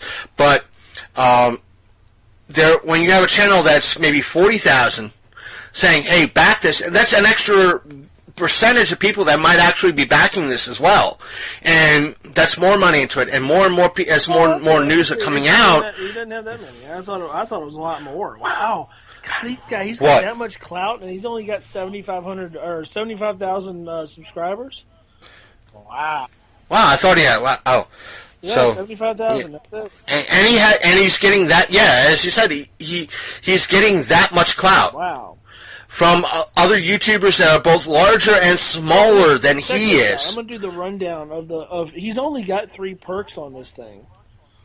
A $25 perk, you get the comic book, and it's signed. He's 5,833 of those have been claimed. All right, $50. You get a comic book and a high quality print. 1,977 of those have been claimed. $100 in the final perk. You get a comic book, you get posters, 2 of them, and a T-shirt. 395 of those claimed. And that's that's money in his pocket. Sure. That's money in his pocket. It's a win-win scenario for everybody involved in regards to this. Once he gets everything printed and sent out, it's a win-win. And I'm willing to bet if a majority of the people investing in this, they want the book. I'm sure that they want the book. He's going to crack into the industry with this, whether he wants to or not. Like, from when I used to listen to him, and this was like last year, I used to listen almost every day. He was doing this, but it was kind of a back burner kind of thing. He was publishing stuff and putting it out, but he wasn't trying to crack into the industry. He was just doing his thing. Whether he likes it or not, he's going to end up cracking into the industry with this.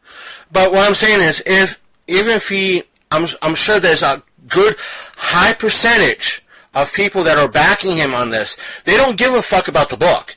If they get the book, they'll be ecstatic. Yeah. But they're doing it because they want him to succeed. So that could be a good aspect for this. They don't dude, I don't care if we get the book. We want you to, crack into this market. Show them you're right. if we get the book out of it, awesome for us and awesome, doubly awesome for you. But, or say, awesome for you, doubly awesome for us because we backed you and we get something out of it. But they want to see him succeed.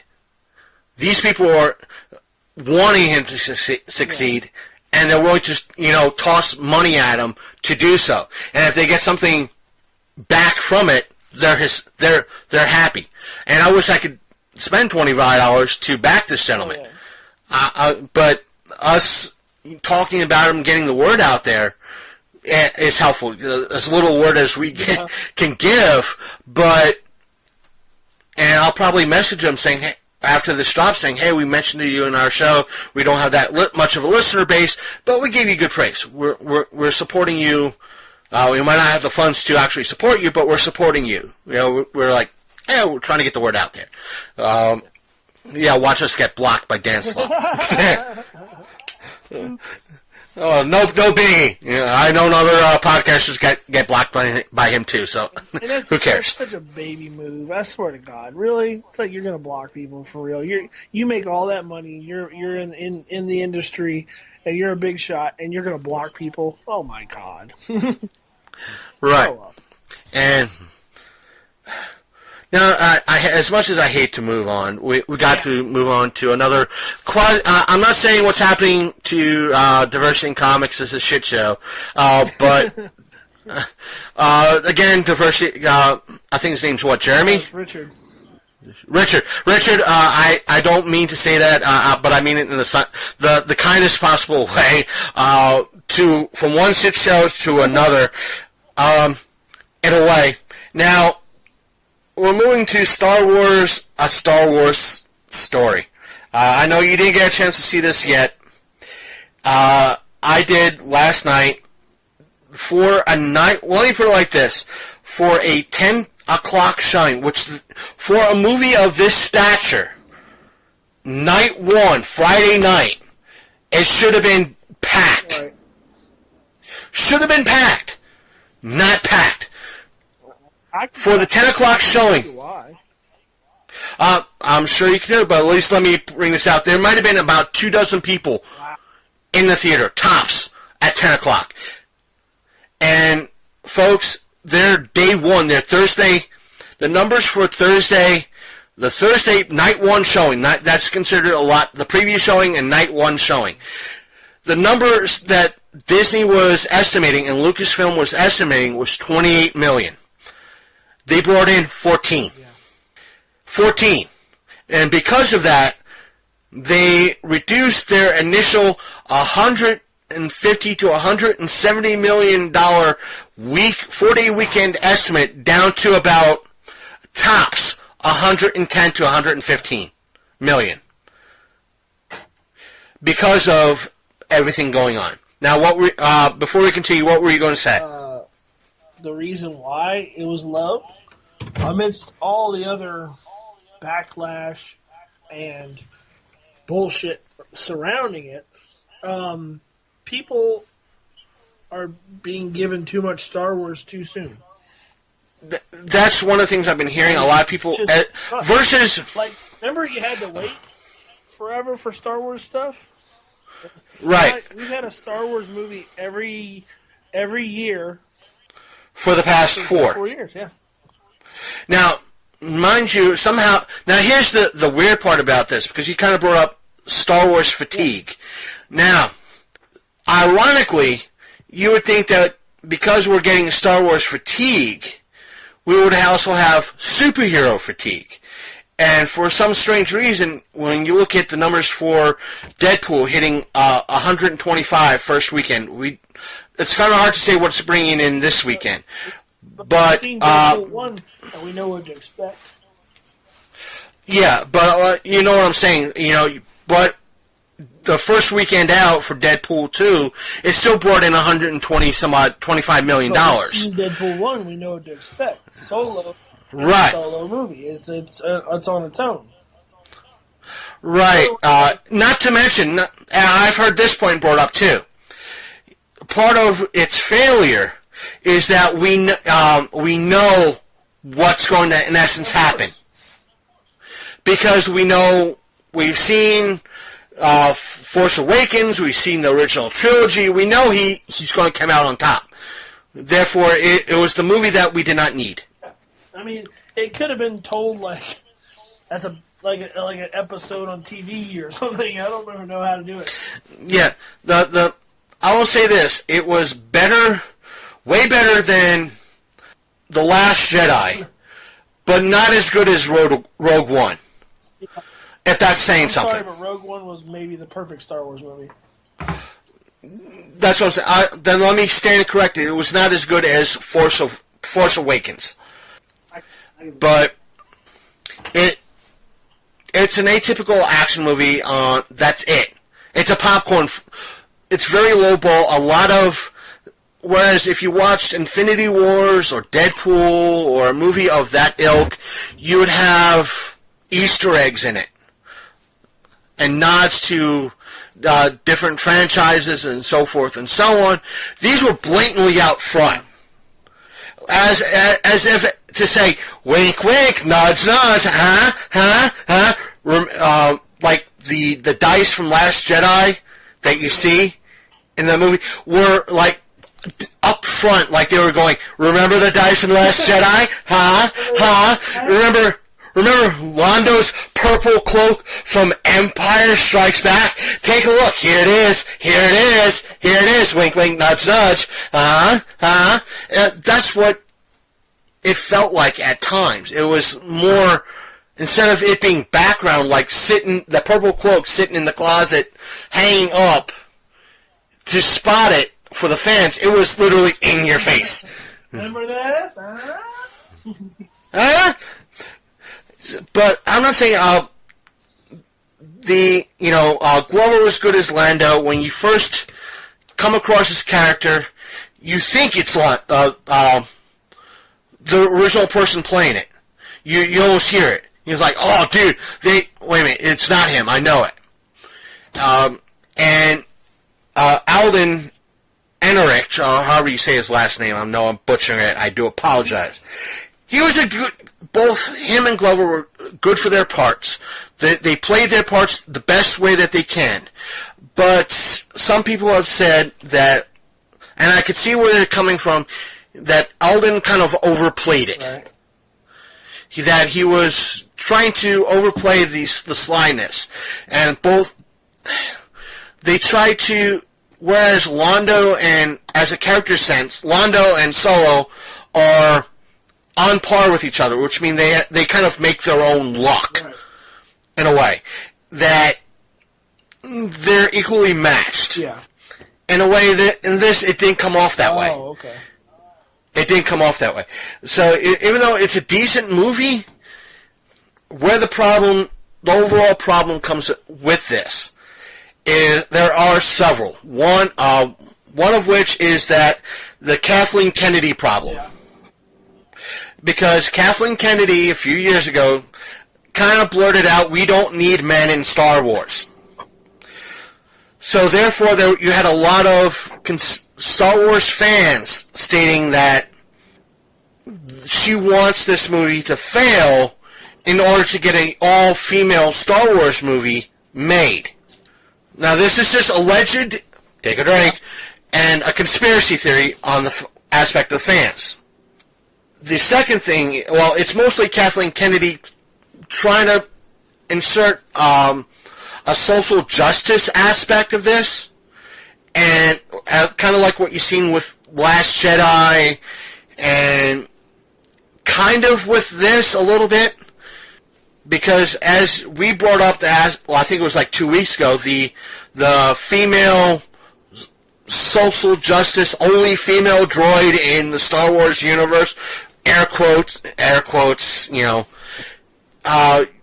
had seeing this, I could see the problem, and it was an annoyance. It was like Lucasfilm saw how popular the sarcastic droid was in Rogue One, so they decided to double down with this one.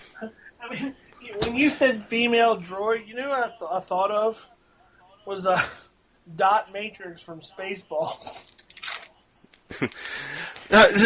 This is how. Let me put it like this. This is how bad this droid was. or what this, I don't know, it might have been something left over from the original directors before Ron Howard tried to fix things, but you got the implication that Londo tried to use it as a sex toy at points. How she describes this droid describes her relationship with Londo, which makes everything kind of creepy.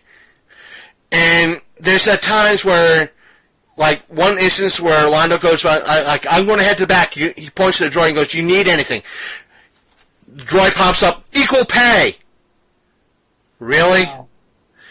And there's times she's yelling at droids, going, You're free now. You no longer have any masters. Why are you fighting? You be free of your masters. Throw off this, that, and the other thing. You don't have to do this. Go against your programming. And it's forced. It's like they were doubling down on the sarcastic droid from Rogue One with this one, and they kind of brushed off like, why don't you wipe her memory? Well, she's one of. If I did, I'd lose to one of the best. Navigational droids on the market. Like, really? I seriously doubt that. And that was in essence the excuse. And it almost, I want to say it almost suffered from the Rose and Poe storyline from Last Jedi, which means you could have replaced her with her, in essence, social justice aspect of things, and you would have gotten the same movie. Yeah. Without, you could have gotten maybe something a hair bit better. Without a headache. Yeah, without a headache. But, like I said, for the most part, it was okay. There were, let's see, let me bring up my notes. I was sitting in the back, taking notes a little bit. There was no crawl in this. Really? Literally, there was no crawl. I think there was a crawl for Rogue One. There was no crawl. It started off with, again, the infamous long time ago in a galaxy far, far away, and it kept the same font, and it did the narration that way, instead of the crawl. Interesting. We do get to see how, in essence, Han rescued Chewie a little bit. We do get, like I said, there's a lot of in-your-face Easter egg, wink, wink, nudge, nudge, as to say, it got tiring and annoying a little bit. Let's see, what else did I say? We got to see, it's a lot of stuff that I brought up already in regards to it. We do get to see, because he's, in essence, canon, this is me spoiling it without spoiling the plot. If you can understand that. Darth Maul does make an appearance. Really? Yes. I just want to say it's a spoiler. I'm spoiling the fact that he's in it. I don't think it's the same actor, but he is canon with, I think, either Rebels or the Clone Wars cartoon saga, because that is canon, and he appeared in that. So there's that. And not to mention, they kind of used Warwick Davis as an Easter egg. Yeah. Because for you old, kind of normies who are not real big Star Wars fans, Warwick Davis played one of the Ewoks in Return of the Jedi. And they kept zooming in on Warwick Davis like, it's Warwick Davis, wink, wink, nudge, nudge. Nudge, nudge, Warwick Davis. Yeah, Warwick Davis, if you don't know, he was an Ewok. Wink, wink, nudge, nudge, Warwick Davis.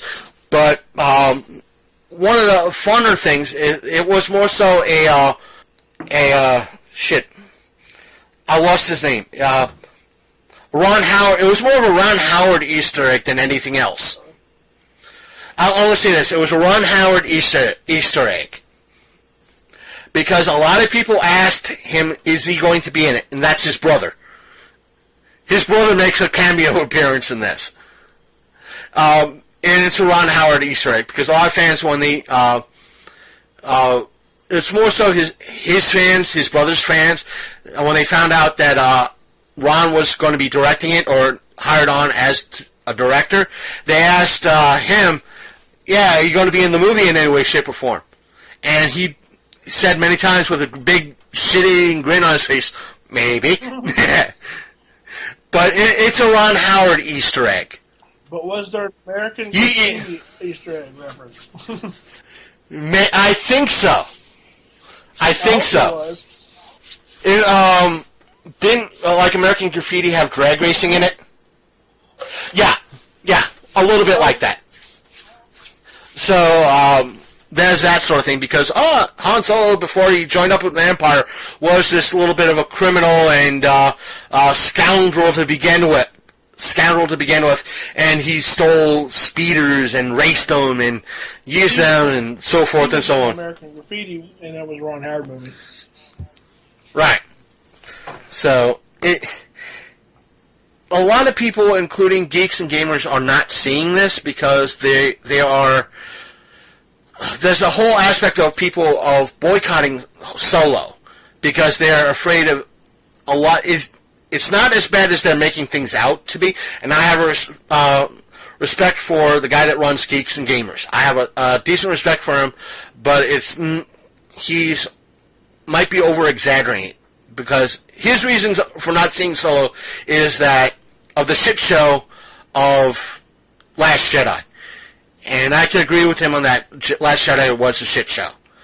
But he does want to go in and see a lot of the overall social justice influences that might be in this and get totally pissed off. So I can understand him boycotting it. So it leaves the aspect of, well, if you really want to show Kathleen Kennedy that this is a viable act, that in essence, if you're going with the narration that Kathleen Kennedy doesn't want men in Star Wars and doesn't want guys to watch Star Wars, then you should be going out and watching it just to fucking piss her off and making this movie the success it should be. Who is Kathleen Kennedy anyway? She was, I think, the chief promotion person. She was the front person for Lucasfilm. Okay, why is she still employed with them? Because she was, when Lucas sold the company to Disney, it was part of the contract to have her as kind of the top person. And she pretty much kind of gave us Last Jedi and Solo and pretty much said men should not be watching, according to some, should not be watching Star Wars. It should be mostly women, and those who watch Star Wars are mostly guys in their basements. Wow. Yeah. Way to bite the hand that feeds you.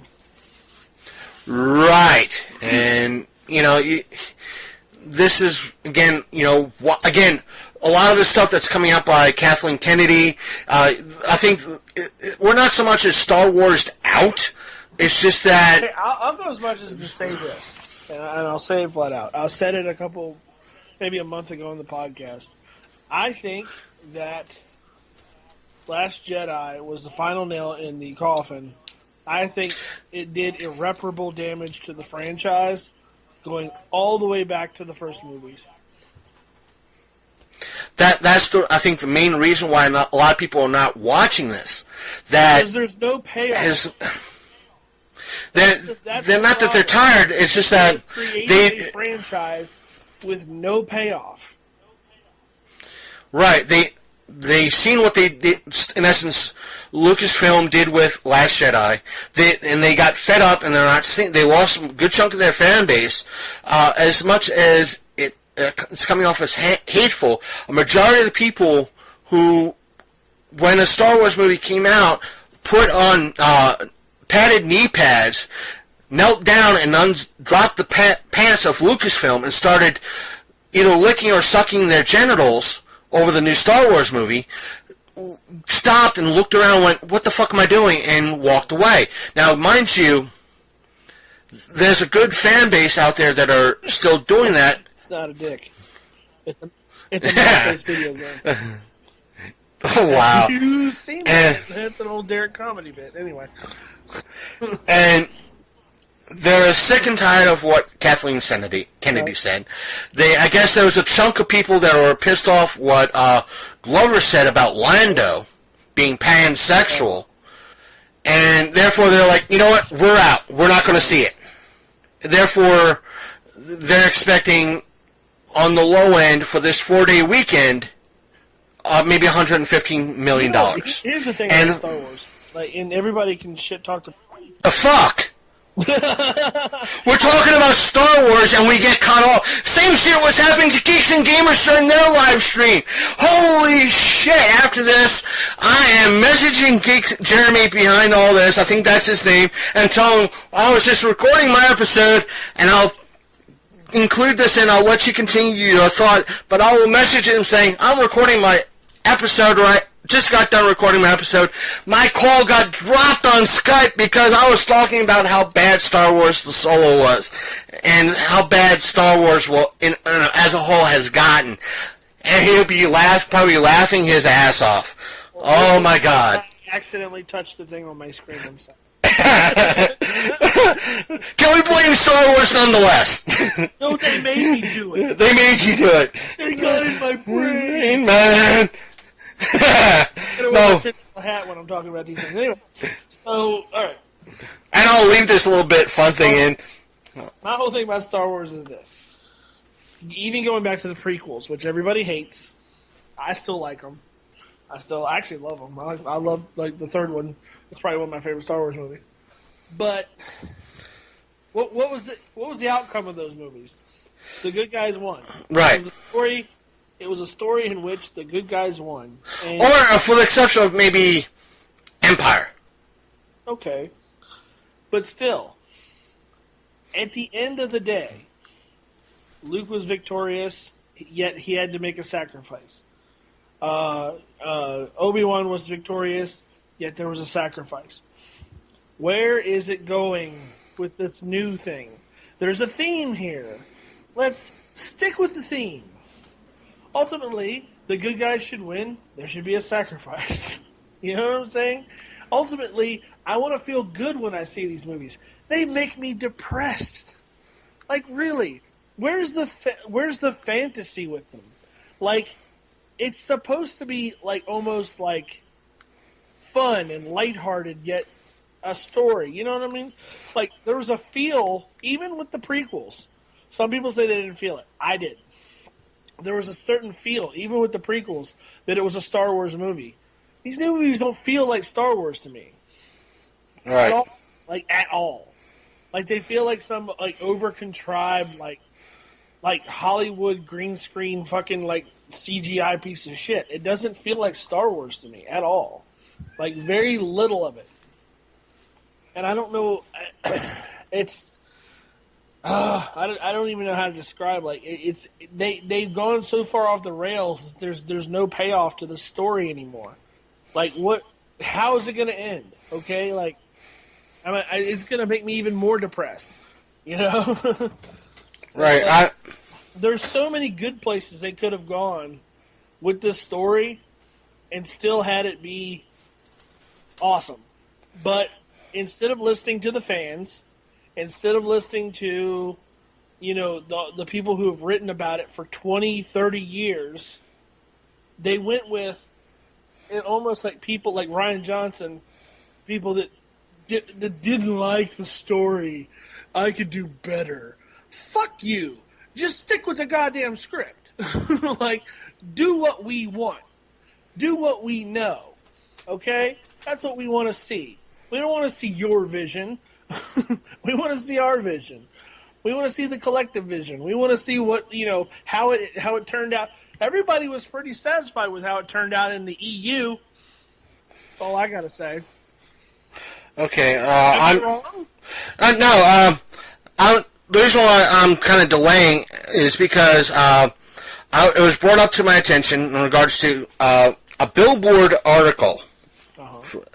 In regards to the title was Box Office, Solo, a Star Wars Story, struggling to hit $110 million US, crashes overseas. And because it was like a screen capture of this title, I wanted to make sure it wasn't, before saying it on air, and I just wanted to make sure the validity of the article So I did look up Billboard, went to the site, searched for Solo,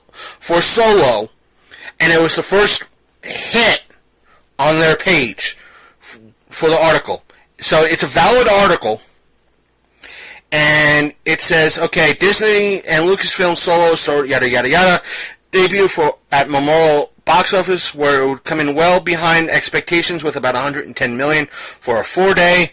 Projected 3-day weekend tally sales see the movie just topping $90 million. Again, these are just estimates right now. We won't know the first actual 3-day total until maybe midday Eastern Standard Time, maybe a little bit later, due to estimates come in during the morning and everything's validated later Sunday afternoon. So, and it says here, this Han Solo origin story is pacing well behind fellow standalone movie, Rogue One, a Star Wars story, which came out in 2016, which took in $20 million on that Thursday and $71 million Friday, and a 3-day total of about $155 million. It said Solo grossed $14.1 million on Thursday. Previews for a projected $35.6 million Friday. Solo does not have, now this is according to Billboard, in parentheses, Solo does have bragging rights to land the best preview gross for Memorial Day release. That's different, okay? That's Memorial Day. That's not overall. Yeah. It says, heading into the weekend, tracking suggestions Solo would debut 130 million to 150, but it says box office observers note that the movie is playing younger than other Star Wars installments, meaning it could lure families on Saturday and Sunday. But here's the thing about, I'm not going to read the rest of the article, but here's the thing. On Rotten Tomatoes, take it, leave it, love it, hate it, roughly 36% of their poll, 36% wanted to go see this movie. 36%. Right. The overall rating that the fans are giving it are 58%, give or take. I can look it up, but I'm not. That's what's coming in across my roughly 58%. Okay. Who is this movie for? It's for fans. It's a fake movie. It's supposed to be for fans, but for a lot of people, like, if you got some outside person that goes to see it, are they going to understand everything in the movie? Like, somebody who's never seen Star Wars, they're going to see it and go, okay, the end? Yeah, that's the basic thing. That's what some of the reviews I've been actually watching are saying, that a lot of people are not going to get this. A lot of it, like I said, a lot of the stuff is out front. It's not for the casual person there, and it's disappointing. So it's been set up to fail from the beginning. Yeah. It's a fan-only movie with a fan backlash behind it and a boycott. Right. Wow. And you wonder why it's failing? You have the backlash, and here's the thing. The other day, I don't know if you pay attention, but this is mostly for the listeners out there listening to this. I shared up to our Facebook page, facebook.com/The Long Coat Mafia Podcast, in regards to the aspect of the Thursday night showing hitting only about $14 million. Yes, I'm rounding down. $14 million for Thursday night. Now, this goes to the negative side of the Twitter interaction in regards to the backlash I received in regards to this. Now, the person that kind of backlashed, I don't want to say it, I don't want to insult him, but part of me kind of wants to, because he doesn't listen to this show at all. Uh-huh. He engages us, but he doesn't listen to anything. I could post up a comment on Twitter using our show's account saying I'm snagging, I could use the line from Moby Dick, "Alas, there she blows, a humpback like a snow hill," whatever the line is from Moby Dick. I'd have to look it up. I'd get from him, "How dare you, that's mean against whales, hunting whales are bad." Or like the aspect of, case in point, I kind of used a quasi, of Mice and Men reference for a title. If you looked at the description of the episode, it would come up of why I named it Of Mice, Foxes, and Men. And his response was, well, foxes are cute. Oh, boy. Yeah. And his response in regards to that particular article, now this is some of his responses to that. I got to bring it up. His main in regards to the first one was the fact that word didn't come out from China praising this movie. What? Yeah, let's see here. He said his initial tweet response was, and the fad continues. I wonder what shit movie China will praise this year. That's his exact wording. Oh, boy. And I had to respond to it. I said, my response to that was, right now, China, folks, China is usually, even though they have a population of over 1 billion people, they're usually the last market that gets movies. They might have, or might receive Solo, a Star Wars movie, 3 weeks from now. Mm-hmm. That means next week, their reviewers will get it. So they're not going to start promoting it until next week. And I will say this. I think I might have told them, I'll say this on air. Folks, if you believe that China has anything in regards to reviewers, no one in New York City is saying, well, let's see what Wang Chao in Beijing, China has to say about it. Well, he's praising it, so I'm going to go see it. No, that's not how it works. Wang Chao. Now, yeah, I'm trying to pull a generic name for China that sounds remotely Chinese. Again, for those who might be of Asian descent, I apologize right here now. But sorry, you Orientals would go. He said Wang Chao. Wang Chao. That was awful. Wang but you're laughing at it. Of course I'm laughing at it because I'm not a dick. Oh, I see what you did there. But my initial reply to it was, right now, I can say something else, but I'll leave that for off later. Okay. My initial reply was, right now, China has nothing to do with it. The backlash is there in the States, both reviews and from both reviews and fans. Plus, those at Lucasfilm have been pushing it to fail while spinning otherwise, insulting the fan base. Yeah. His reply back to me in regards to that was, the last few years have solidified to me that the word of both critics and fans have become unreliable to an absurd degree. I know more than ever that it's up to me to see the film on question and form my own opinion, because I know I cannot rely on fans or critics' voices. My reply to that was, don't forget there are many that ask others who might see the film, like you, what they think of said film. Thus, you, in their eyes, become what you have deemed unreliable, quote-unquote unreliable, aka a reviewer. Thus, if you say a film sucks to friends and co-workers, that film might earn $100 million instead of $200 million. Not to mention there are both many who listen to reviewers, both mainstream or YouTube or podcasts as well. Meaning that it's not just the people saying this. You're calling someone with maybe about 40 to 50,000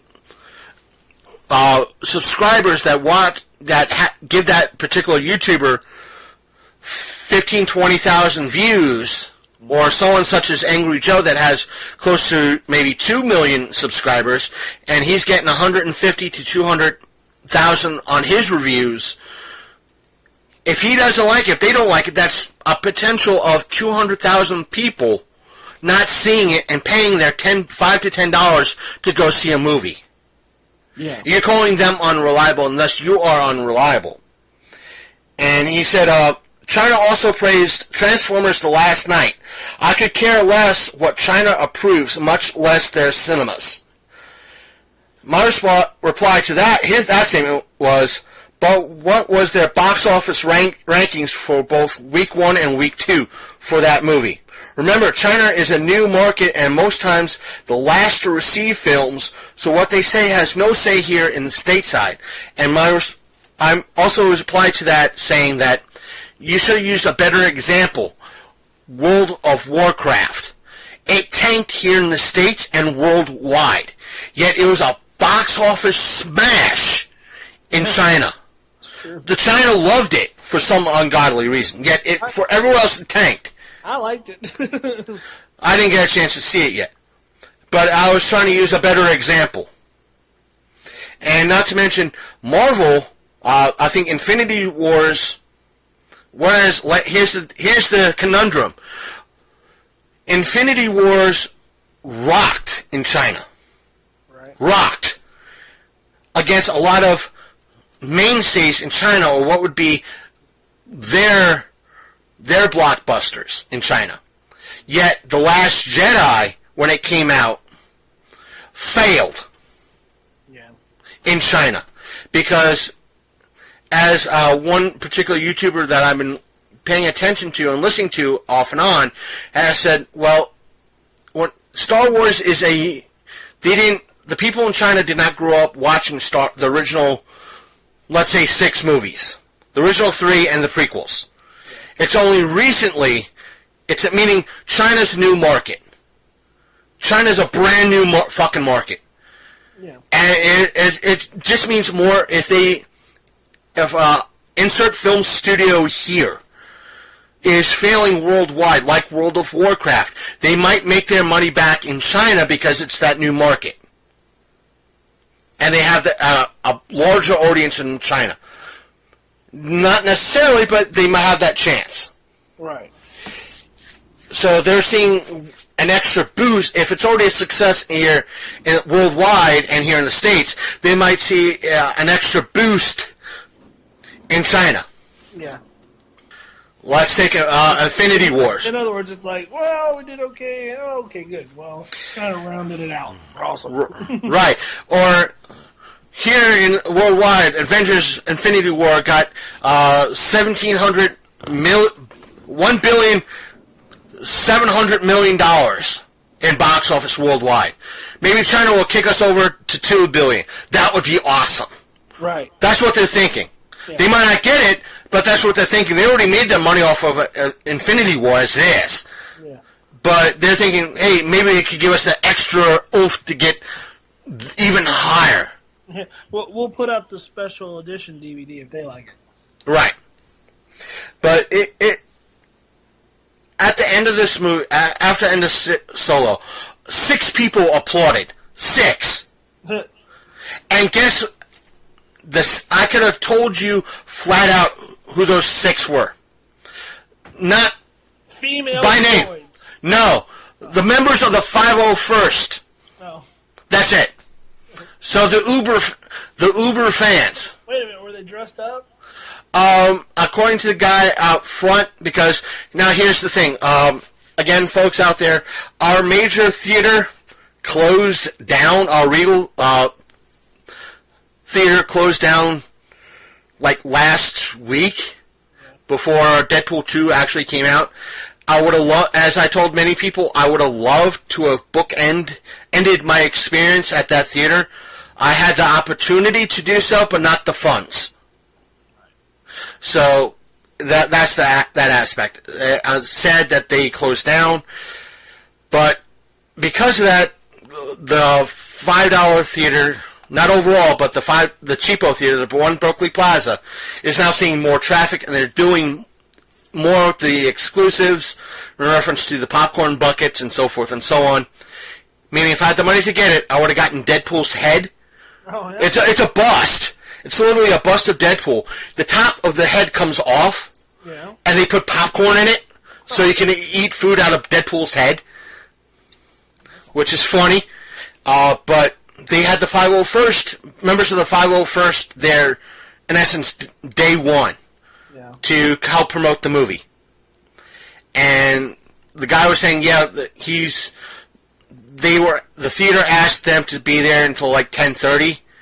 and he's going to stay there until 10:30 and watch the 10:45 showing. Well, the bulk of the people went into the 10 o'clock showing. Oh, okay. So he was just fulfilling the agreement that the organization had with the theater. Now, I'm not knocking the 501st; they do good work. So, I mean, for kids and everything else, you can't really. I was going to say they were cheering at the end of the movie, but were they dressed up? They might have been dressed up earlier that day, but the person that was out front was dressed up. Oh, okay. Now, before he went in to see the theater, whether or not he would have stayed dressed up, I don't know. Right.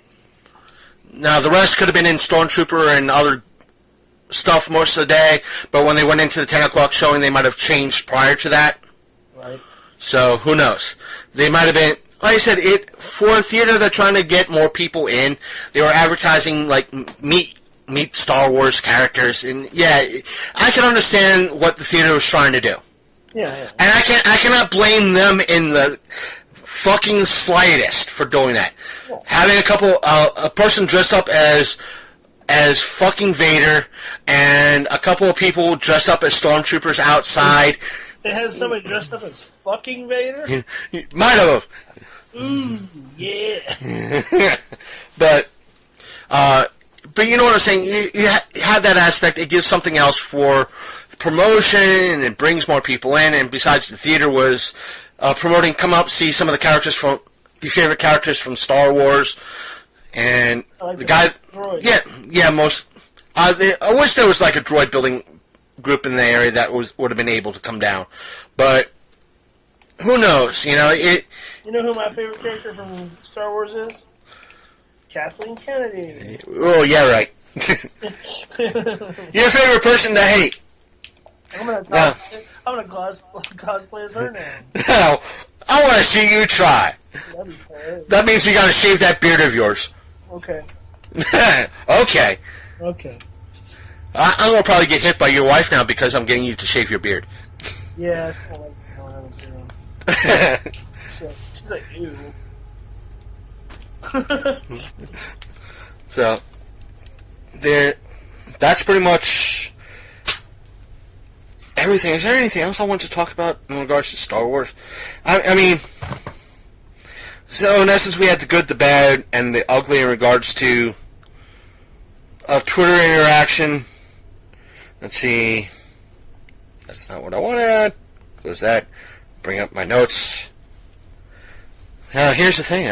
Prior to smartphones, folks, I would have had to go into the theater with a pen and paper. Whoa. Oh, my God. Technology, folks. What are the odds? And, yeah, that covered everything in regards to it. Some of it, like I said, overall it was a decent movie. If you want to watch it, go ahead. Go ahead. Go see it once. If not, wait for a rental. Rent it. That's my thoughts. Wait until it comes on Vudu On Demand or one of them, those type of services that you could rent it for $4 and that's it. Yeah.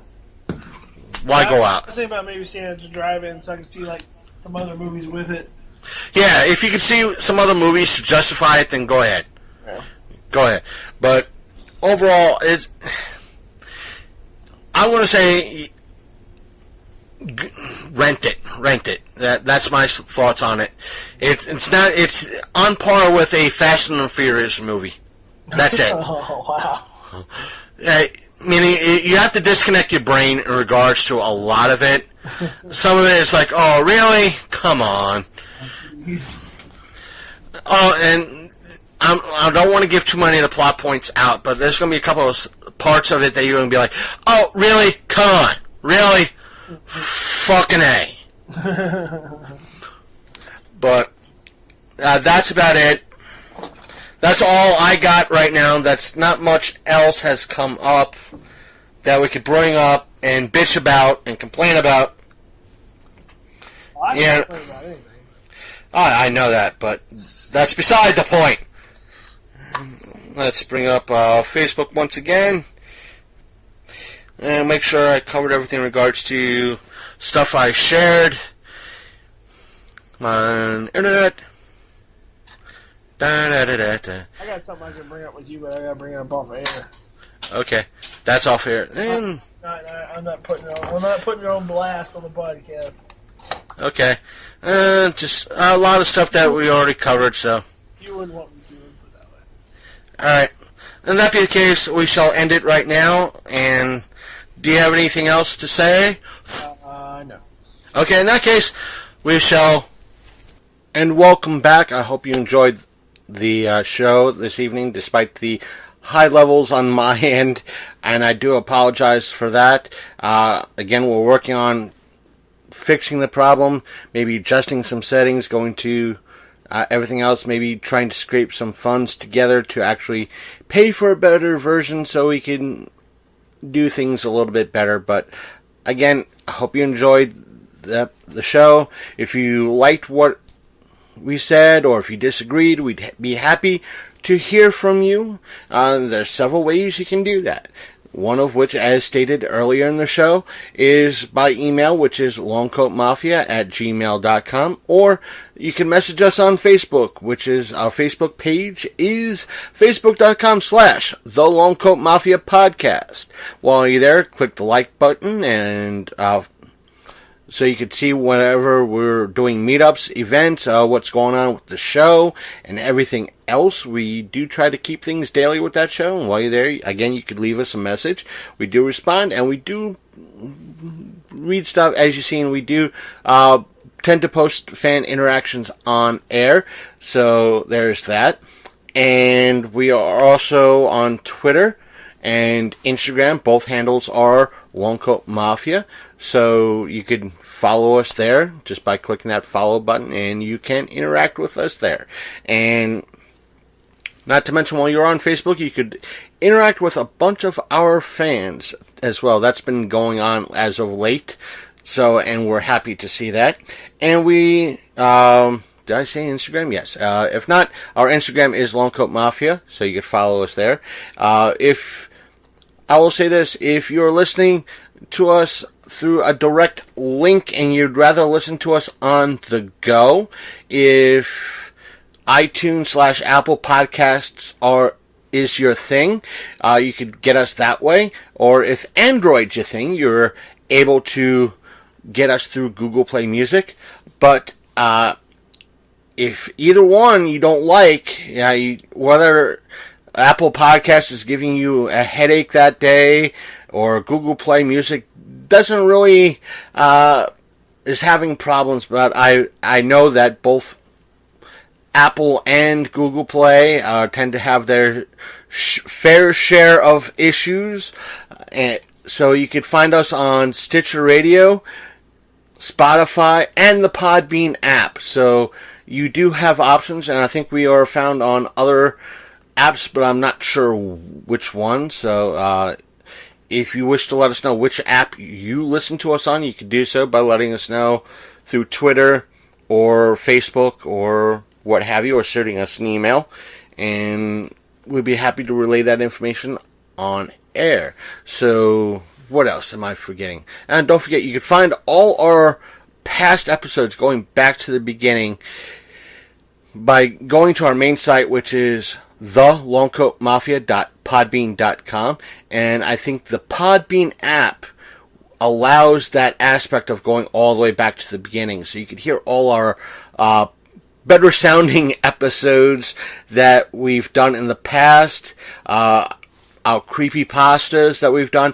our interviews that we've done in the past, our convention panels, the many wonderful interviews that we've done at conventions. Like, I know this season's over, but we did interview David Nickel, who is one of the Russian mob bosses on Arrow. He was a wonderful interview. So go back and give that a look. It was about not 6 months ago. It was about almost a year ago. So go back, check that out, and see if what he said matches up of what happened in the season.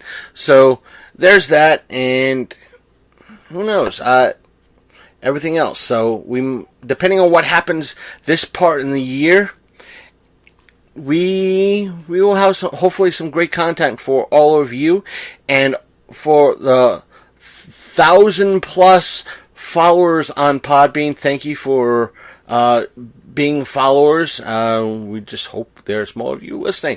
But for all of you who do listen, follow us in one way, shape, or form. The 1,000 plus followers on Podbean, the 200 plus on Instagram, the 200 plus on Twitter, the 160 some odd on Facebook. Thank you for, if you listen to this, thank you for listening and everything else. And those who listen and engage with us, thank you for doing that as well. And thank you. It's been kind of tough for the past, going on 14 months, giving straight, pure content without resorting to an old Electric Eye episode, but I do get the feeling it might happen one of these days, but I don't want to jinx it, knock on wood, but who knows, there could be some surprises coming your way and our way. And side note, I just tested our Vivitar equipment that we had, our little digital video camera, and oh my god, it said high def, and it's not high def, folks. It's not. It is cringeworthy. It's like a camera from 1998. It's pixelated. Oh dear god. It is like a $20 camera. Oh god. But it does record in stereo. The brand new digital camera, I won't say it's video camera, but it does record video. It does record in stereo, so there might be a chance I'm recording with that as well. I just have to learn distance, but because doing the self-cam type of ordeal is it makes my fat head a little bit way too big, so I might use an atypical cell phone for that type of ordeal. But other than that, it would work best. I'll experiment with both cameras at least the Pop Culture Show, which will be at just this June 2nd from 10 to maybe about 4-ish, 3 or 4 o'clock. And if anything, we'll be recording 3 ways to Sunday, so to speak. So we'll hope to see you there. And that's it. Take care, and I am out, and we'll speak to you next week. Wow, next week. And we'll probably have recorded content for the next 2 weeks, too. So, see you guys and gals, and I'm out. See you next time on the Long Coat Mafia.